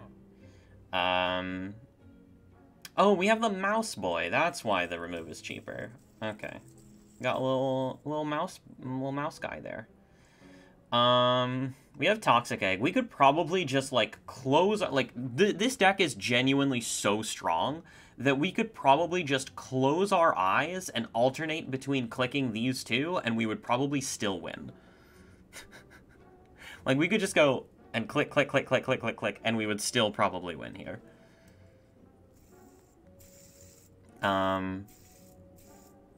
But obviously we're not going to do that. Do it, you won't. I do think that Swift Potion is incredibly strong. It's not very likely that we brick, but it is technically possible for us to brick. And Swift Potion is probably better than Upgrade Potion now that we have the Cursed Key. The main thing that we wanted from the Upgrade Potion was, yeah, for Nemesis, exactly. What happens if you trigger the Time Eater by playing Vault? Good things. Very good things. Your turn ends, but you get to take another turn. So you essentially, like, skip the Time Eater's turn. There's, like, a little bit of lore behind that as well. So if you notice, like, the Watcher has,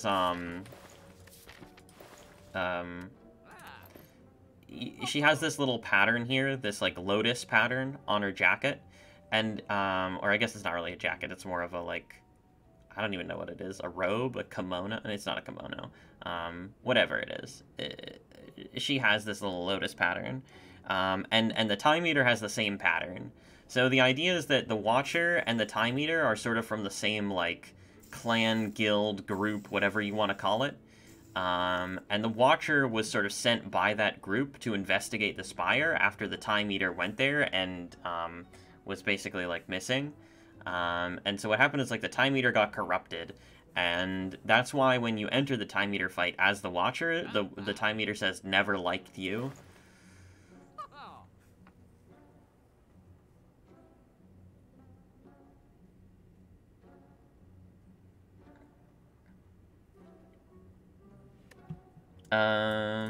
Yes, deepest lore. Not really that deep, but yeah. I mean, it's also pretty cheap to buy this potion, so I'm kind of down. To you specifically? No, the thought hadn't really crossed my mind, to be perfectly honest.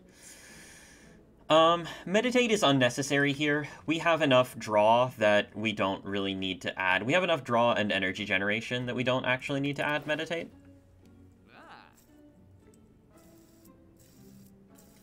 Wing Boots, I think, are a bit too expensive. We would basically be using them to, like, jump to another store, and yeah, I don't really think it makes much sense to do that. Okay, we can always lose, like, we can lose, well, no, we don't want to lose a power. So yeah, I mean, falling could be really cringe here, but most of the time it's not, because the only attack that we actually care about is Eruption. Literally any other attack is just a free removal. So we have 1, 2, 3, 4, 5, 6 attacks. So, like, only 1 out of 6 of the time. And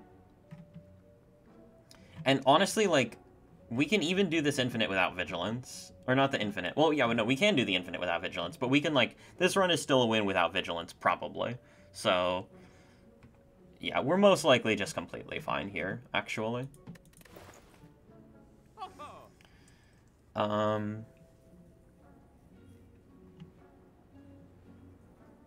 we don't need anything else here. We'll just go to the next shop. Yeah, sure, I'll do this. This is probably pretty free.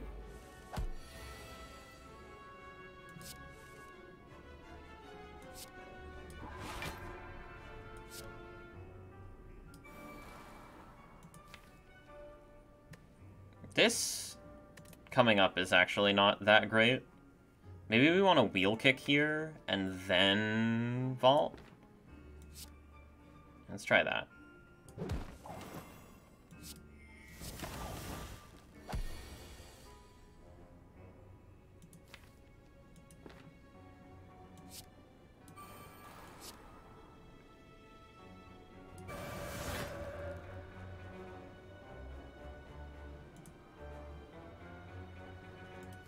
Yeah, I could definitely see this even being the Swift Potion.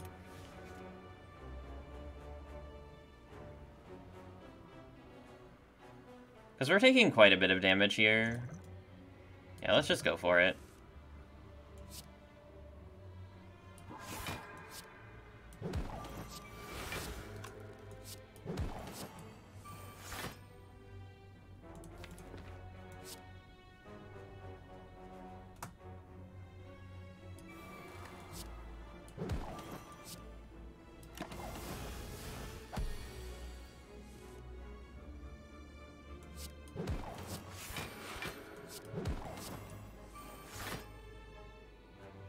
Oh, cringe.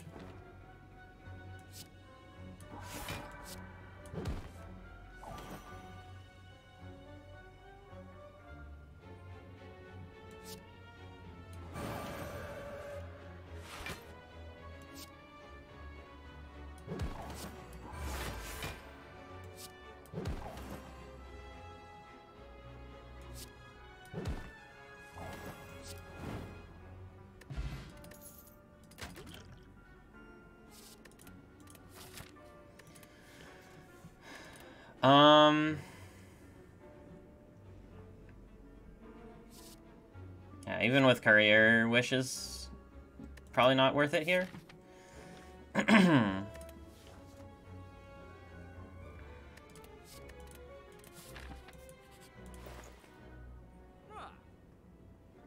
Purity is almost interesting. Oh, Ancient Potion is completely stupid, by the way. We just take another removal here, obviously. Yeah, Ancient Potion is, like, beyond dumb. Drill, though. Oh, did we resolve the prediction, by the way? No, we did not. No. I got it. Doubters rewarded?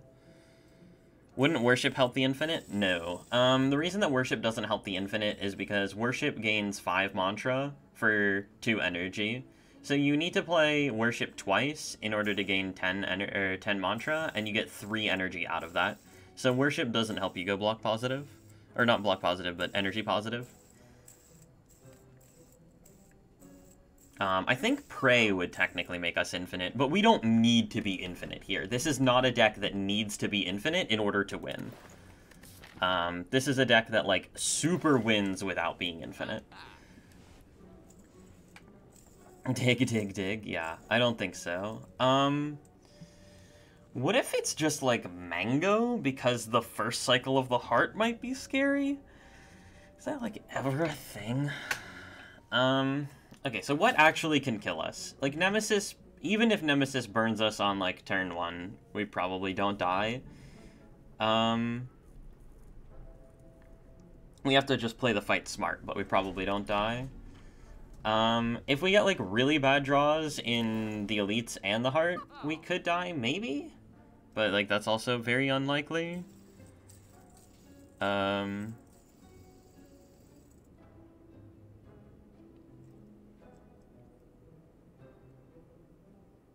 Yeah.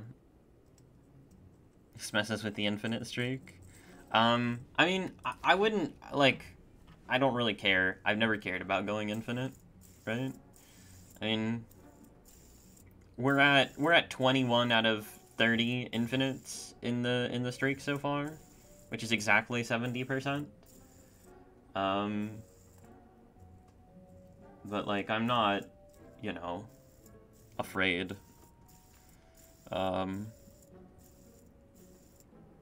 Use cards to create powerful combos. Oh, I was watching one of the VODs back, Terry, and you made some kind of joke that I missed, and I feel really bad that I missed it, because it was hilarious. I can't believe nobody's suggested panache yet, by the way. Like, panache is completely disgusting. Yeah, let's just do this. We'll do that, because it's very gross, and nothing else here is worth it. Unless maybe you say that Cut Through Fate is good, but I don't actually think that it is. We have Act 4 shop. We're fine.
Yeah, once again, we just don't need this stuff. It's cute, but it's unnecessary. We have 1, 2, 3, 4, 5, 6, 7, 8 real cards right now. So, yeah, I mean, we just don't need this. It just never actually does anything for us.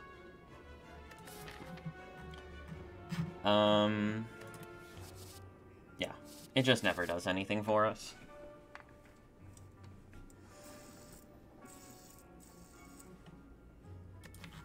Oh, did I say GoldenEye was good? We don't have any Scry cards. GoldenEye is obviously completely garbage.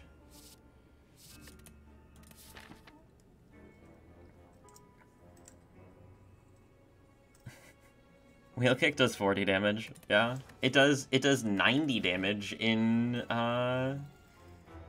Divinity Wrath Vulnerable, right? Or Divinity Vulnerable. 4.5 multiplier, 90 damage. This card does 90 damage. Yeah,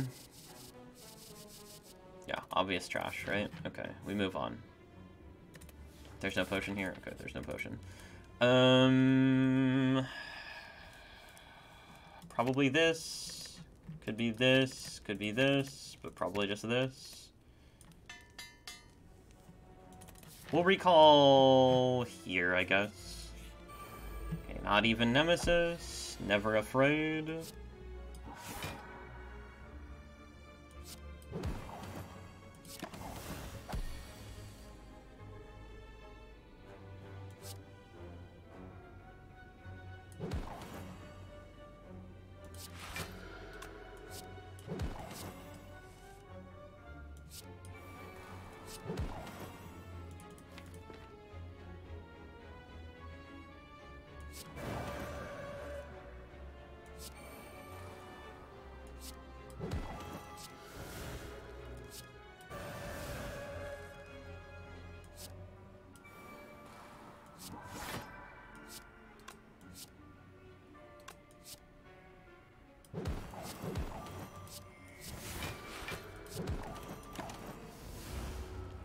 Did you get good cards today? I'll let you be the judge of that. I will allow you to look at the deck and decide for yourself whether or not we got good cards.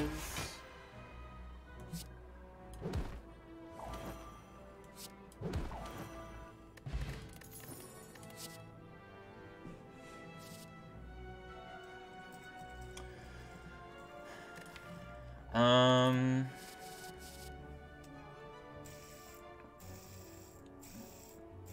Oh my god, Let's Try is here! Oh my god, it's been so long.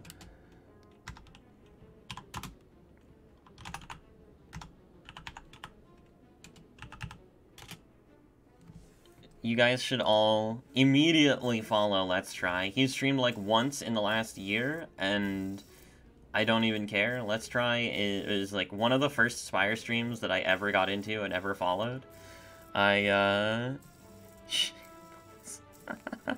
I love that command. Let's Try is the best. I will never forget, like, honestly, one of my most treasured Spire memories was, Let's Try, like, literally P-boxing into an insane grand finale deck, and, like, me and Dane and Beardy had to, like, we coached him through, the run, like, after the P-box, and, like, we learned him so good that day. It was a great time, and, like, in the end, he saw, like, these really awesome lines in the heart fight, and it was super cool. Already Ascension 11? Okay.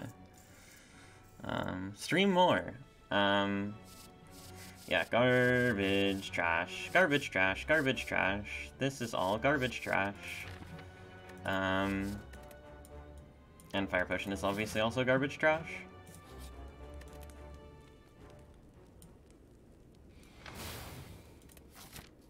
Okay. Oh my god. Alright. Alright, so hear me out. Hear me out. Hear me out. This is a big chest. We have Blue Candle and Darkstone Periapt.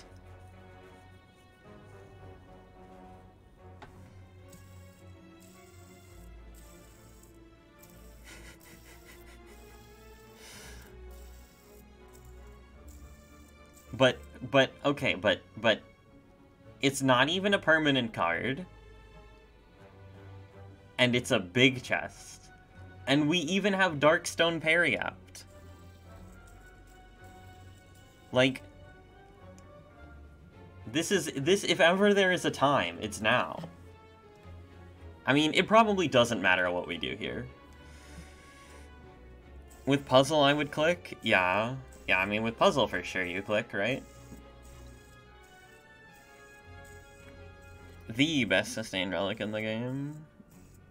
Darkstone Periapt. It's so good. I mean, it's definitely not bad, right?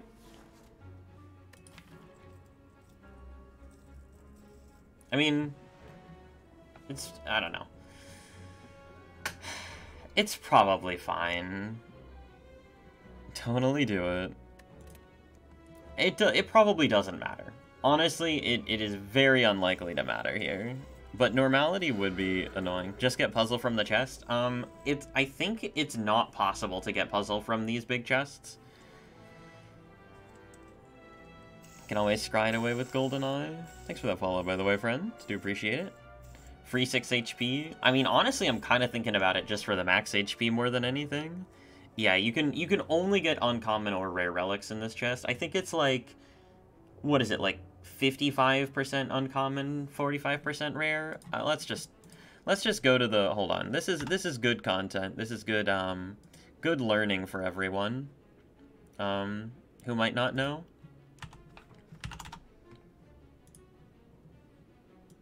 We'll go to the wiki page and we'll read and learn together. Okay. Alright, chest. Chest is an object that contain, whoever wrote this is, okay. Contains a number of rewards. Whenever the player encounters a chest, they can choose to open it and obtain a reward inside. They may skip the chest. There are two different types of chests. There are boss chests and there are non-boss chests. So in the non-boss chests, we have small chests, medium chests, and large chests. 50% are small, 33% are medium, 17% are large. The small chests have a 75, 25, 0 distribution of common, uncommon, rare. The medium chests have a 35, 50, 15 and the large chests have a 75-25 distribution.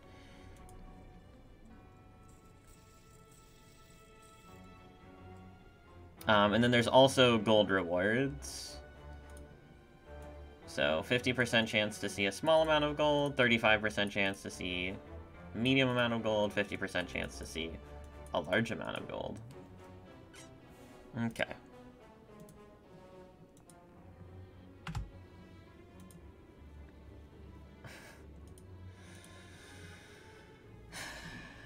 I mean, yeah, this is really... You know what? This is the best time ever to click it. I'm gonna do it just for the novelty. Okay, Rive might actually be the worst one that we could have possibly gotten. It's still fine, and we got a Shuriken.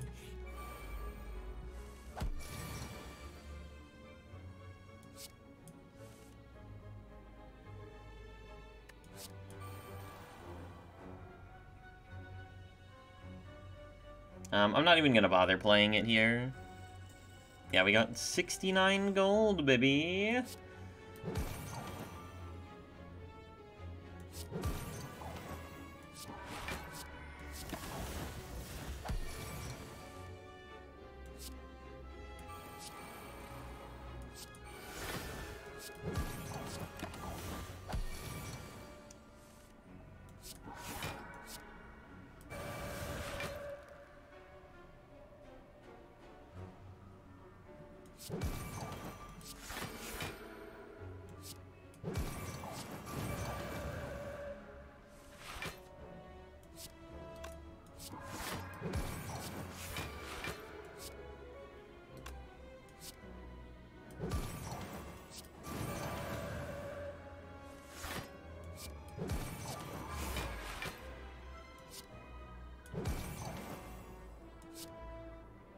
$99, huh?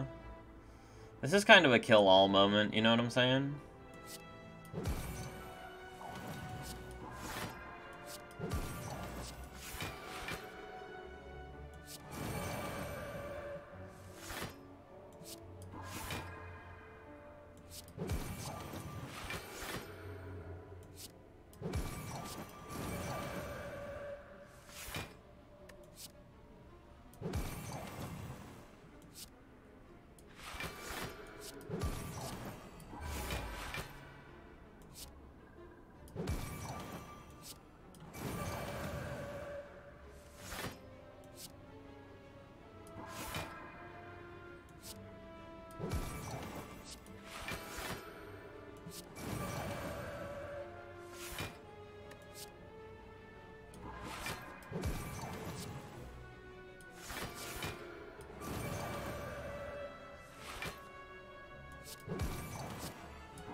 We're not actually infinite, by the way. Just want you guys to know that this is not actually infinite.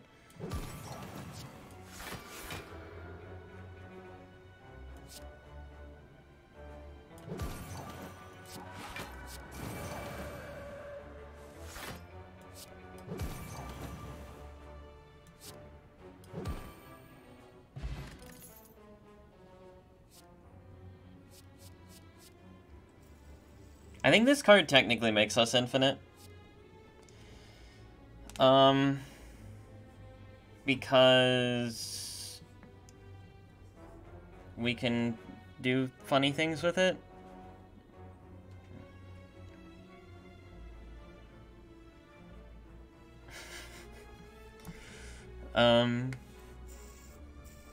We're not infinite. We just deal 999 damage and generate 550 block. Exactly. Yeah, so I mean, if we can do 999 damage and generate 550 block in a turn, I don't think we need to be infinite. Something tells me that we're gonna do just fine, even if we're not infinite. Alright, Divine Fountain. Manifest Divine Fountain. Manifest Divine Fountain. Let's go. Let's go. Divine Fountain. Come on, baby. One time. One time, give me the Divine. That is not the Divine. It is an upgrade, though. I don't mind. It is a shrine. It's not the Divine, but it is a shrine. Could do the mental upgrade, do the Vigi upgrade here. For like Time Eater. It's either Vigilance, Mental Fortress, or Tranquility. Probably just Vigilance, honestly. Do we even want to go to this elite? We clown the elite super hard. Even if it is Nemesis.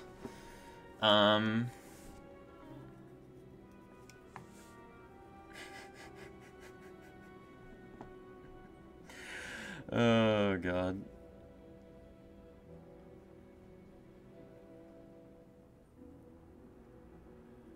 Yeah, Energy Infinite does energy upgrade, technically. I mean, it helps us a little bit, but it's, like, not even that important. I mean, we do clown the elite super hard. But burns are annoying, right? And we might have to use the flex pot, but the flex pot's like, whatever. If we need to use the flex pot, then we need to use the flex pot, right? Like, who actually cares? Not me. Okay, and this moron isn't even burning us on turn 1. We will play the Writhe, though.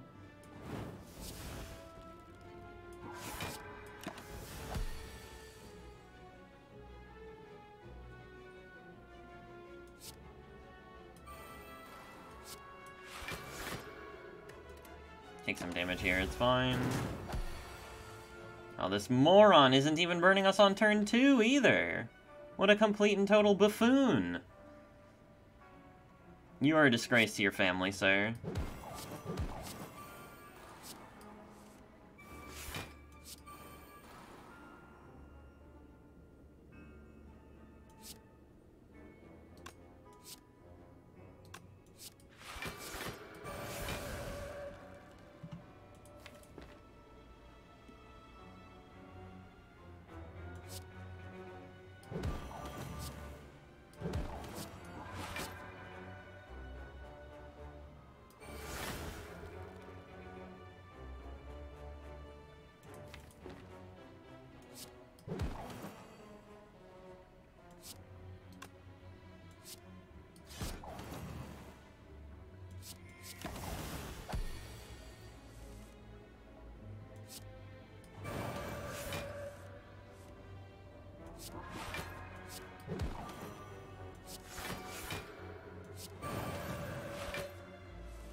Guy's very lucky that he was intangible.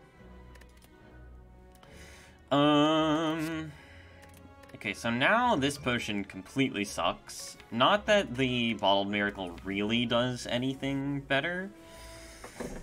Yeah, Bottled Miracle is also just complete crap.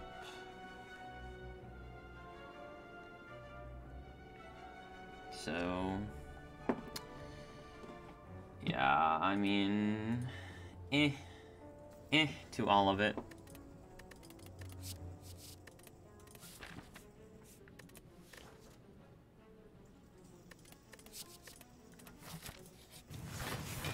Oh god. Oh god.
Falling is still, like, potentially pretty cringe.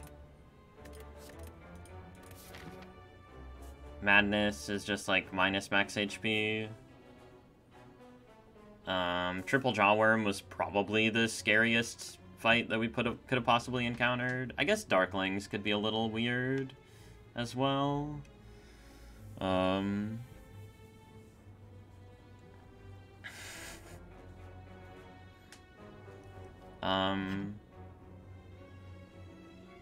Oh, this was a shrine, huh?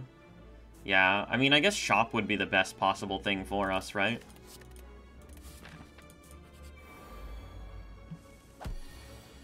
Shriners.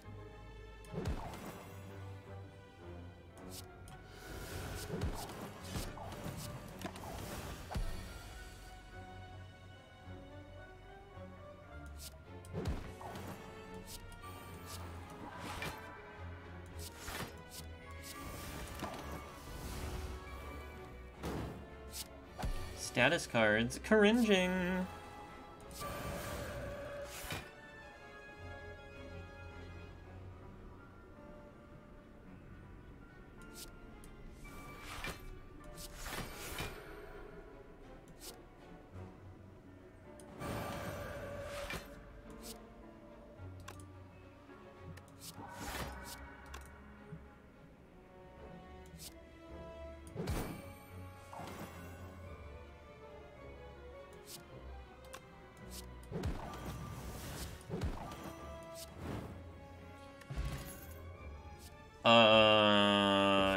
Yeah.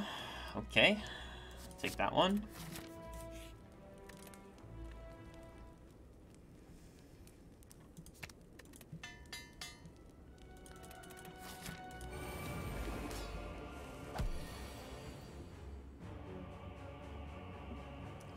I think we can probably afford to be ethical here, right? Also, let's just play this garbage. Look at Blue Candle. Look at Blue Candle. Blue Candle just is an absolute lad. Absolute lad, Blue Candle.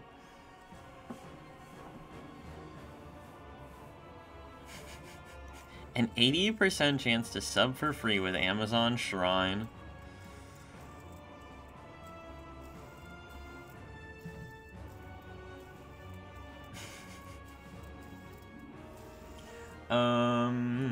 Yeah, let's be ethical here. We can do it.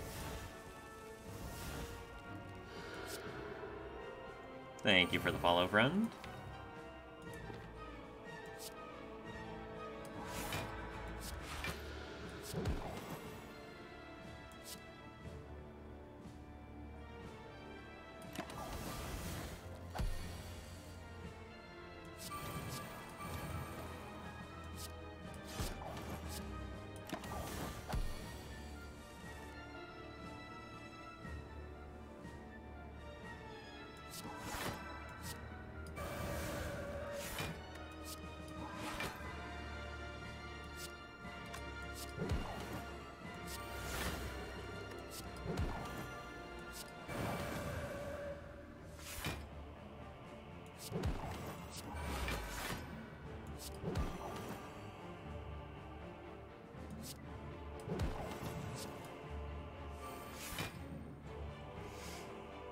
I guess there's no point in playing Empty Mind over Eruption. Whatever, who cares?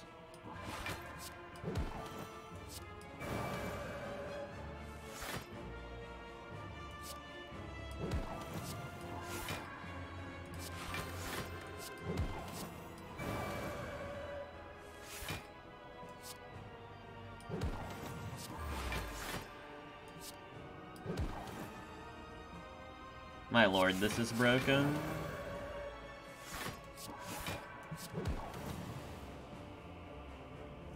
Is it even possible to brick here? Let's get this thing the heck out of here. Is it even possible to brick? We have 8 cards, and we have 1, 2, 3 draw cards. Okay, so we can brick if we exactly draw the wrong stuff, yeah? But I don't know, what if we just, like, live in the world where that doesn't happen?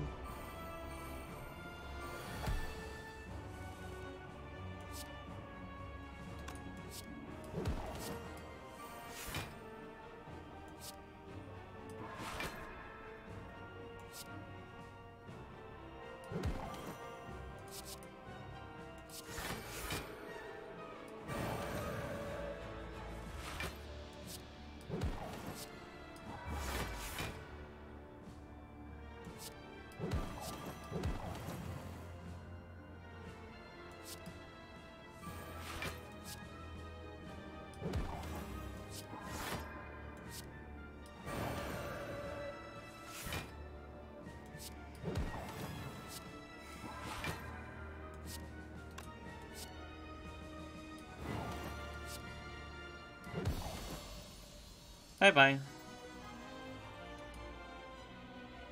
Alright, not the snail. God damn it. I never liked you either, you piece of garbage. Not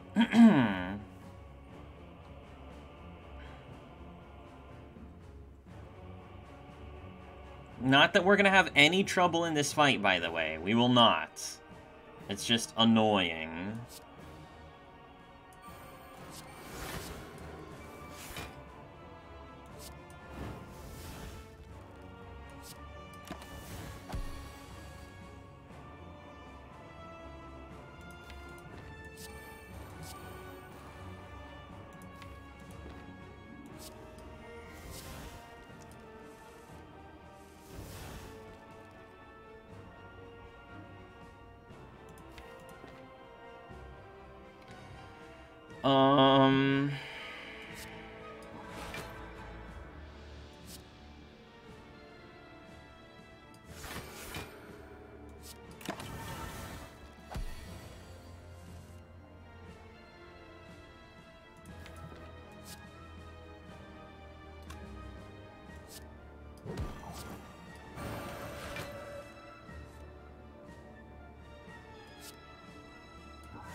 Oh my god, we can actually just...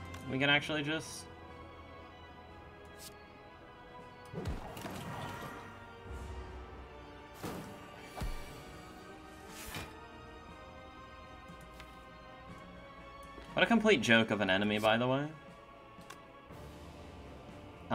We can actually probably just kill this turn, huh?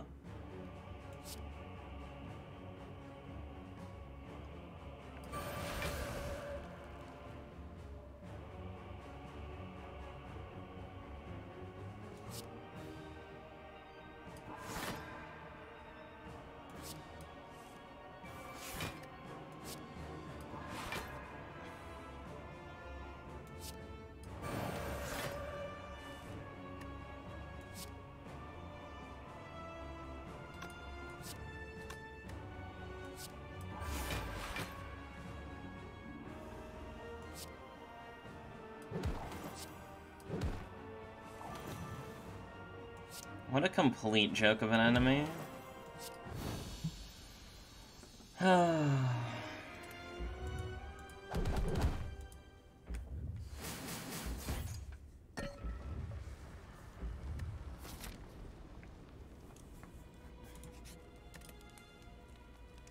Waltzes into the spire, prays a lot, refuses to elaborate, leaves.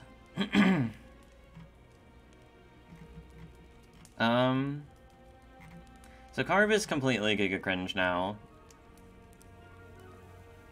Thank God we are an infinite. That could have been close. Yeah, if we were infinite. Wait, what happens if you play Vault as the 12th card? Yeah, good stuff. Good stuff. That's what happens if you play Vault as the 12th card.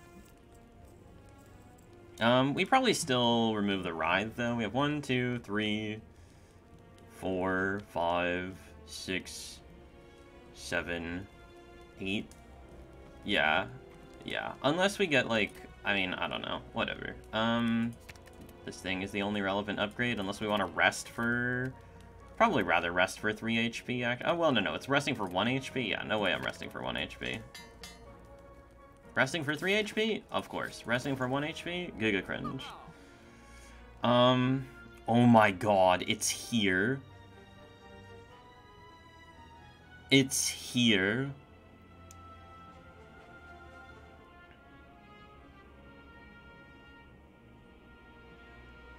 We have to do it, right?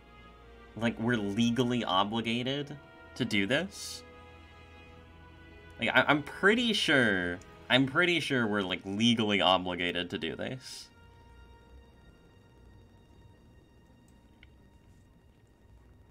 Think about the children. I actually think it's incorrect. I mean, it's probably definitely, like, strictly incorrect to do, actually.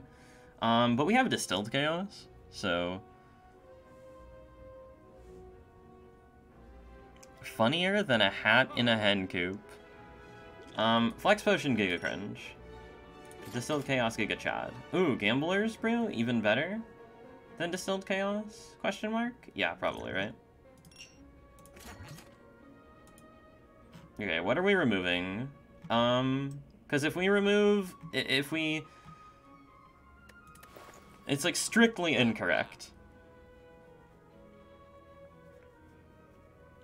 But going infinite with Forethought just, like, has to be... I don't even care. I actually just don't care.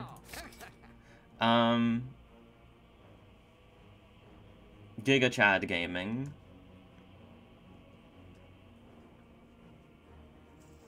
No, Writhe gets removed for free with Blue Candle.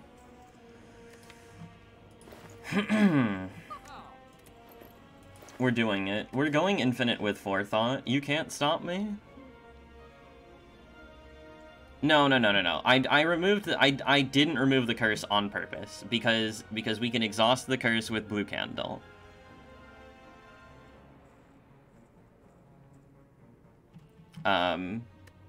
This is not correct, by the way. The correct thing to do here was just remove the curse and not buy Forethought.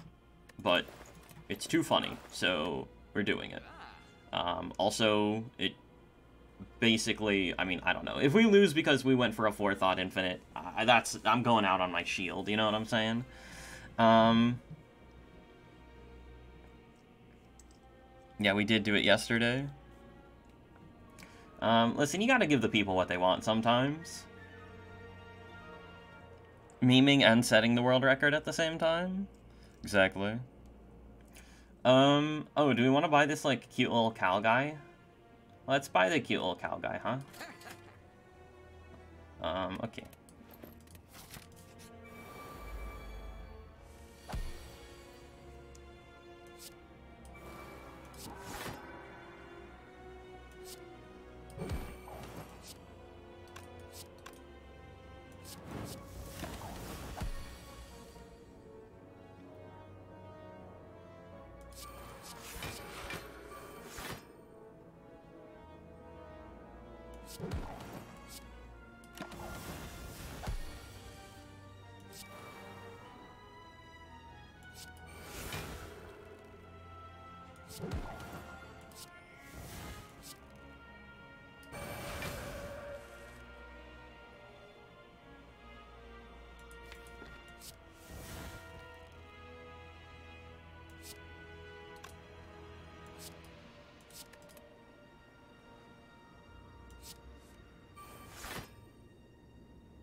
Oh, baby. Oh, that's the good stuff right there.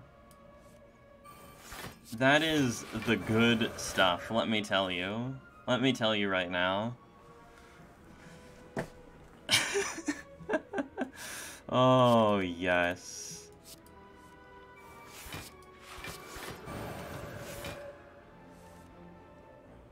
We end up being infinite anyways. Just took a little bit longer than we thought.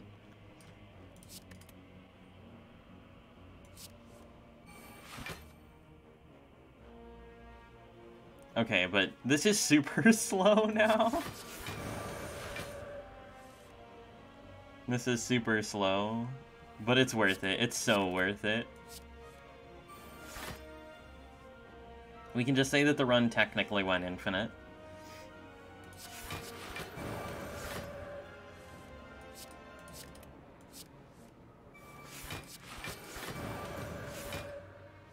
Oh wait, we can fit prostrate in here, right? We can fit prostrate in here.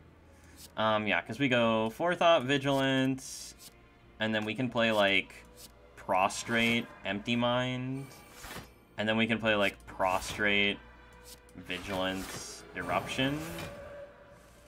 Yeah. So we can actually generate a buttload of energy here.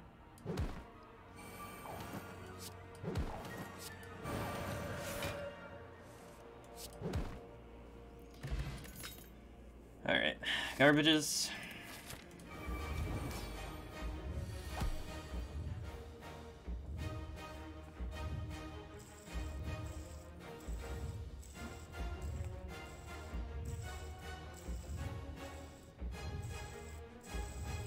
Oh yeah.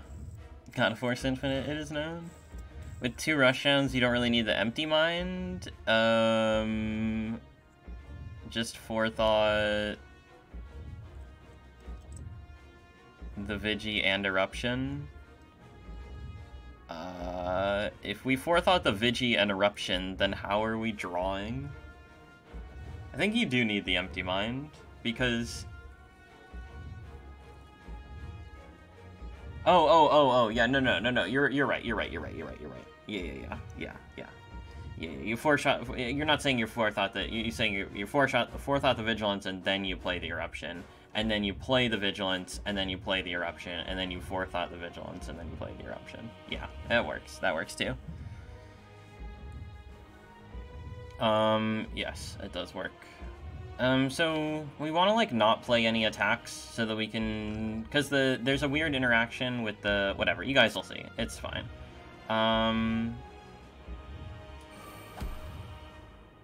We don't really care about taking Veto Death here, it's completely fine.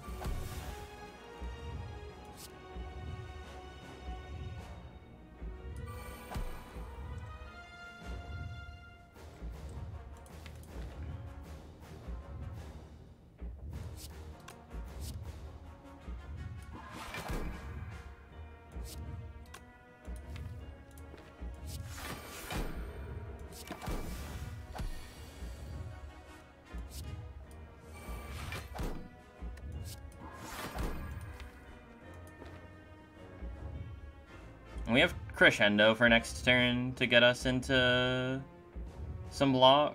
Actually, we could try to keep the Vault around, too. Oh, yeah, let's do that. Let's just forethought the Vault here. Oh my god. We're actually gaming so hard. Forethought the Vault. Suckle the Potion. End the turn.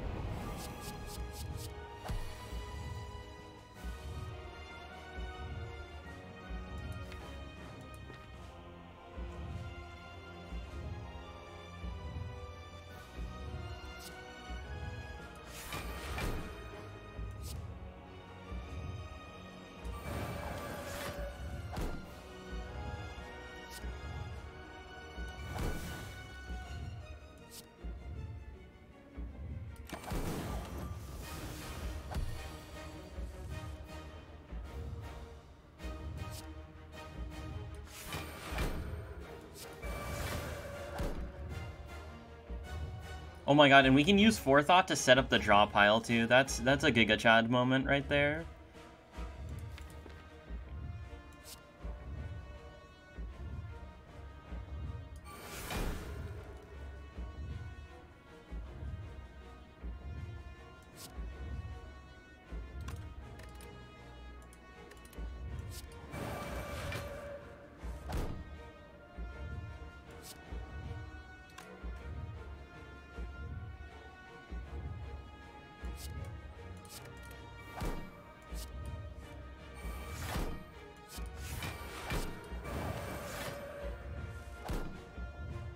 Oh yeah, no, we do need the Empty Mind because right now, if we're in Wrath, right, when we draw the cards, so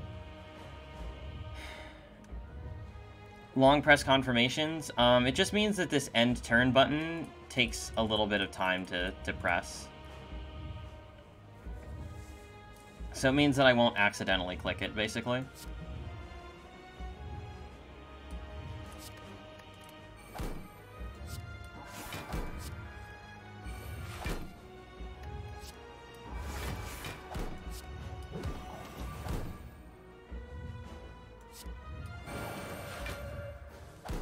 Oh wait, we can play Eruption, then Vigilance, then Eruption. Yeah, no, we need the...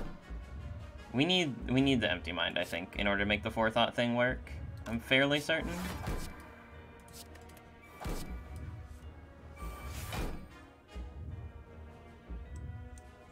Yeah.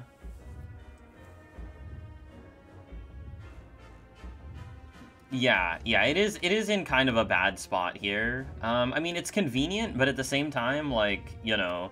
I mean, what they anticipated is that you wouldn't have 10 cards in your hand constantly every single turn, but they didn't... They weren't ready for me. They weren't ready for me.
Okay.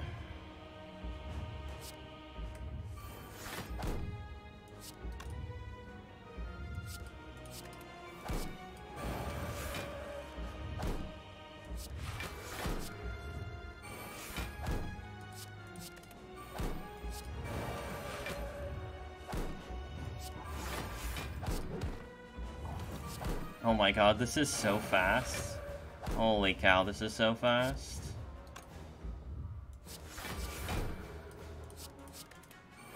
I mean, we just do so much damage, right?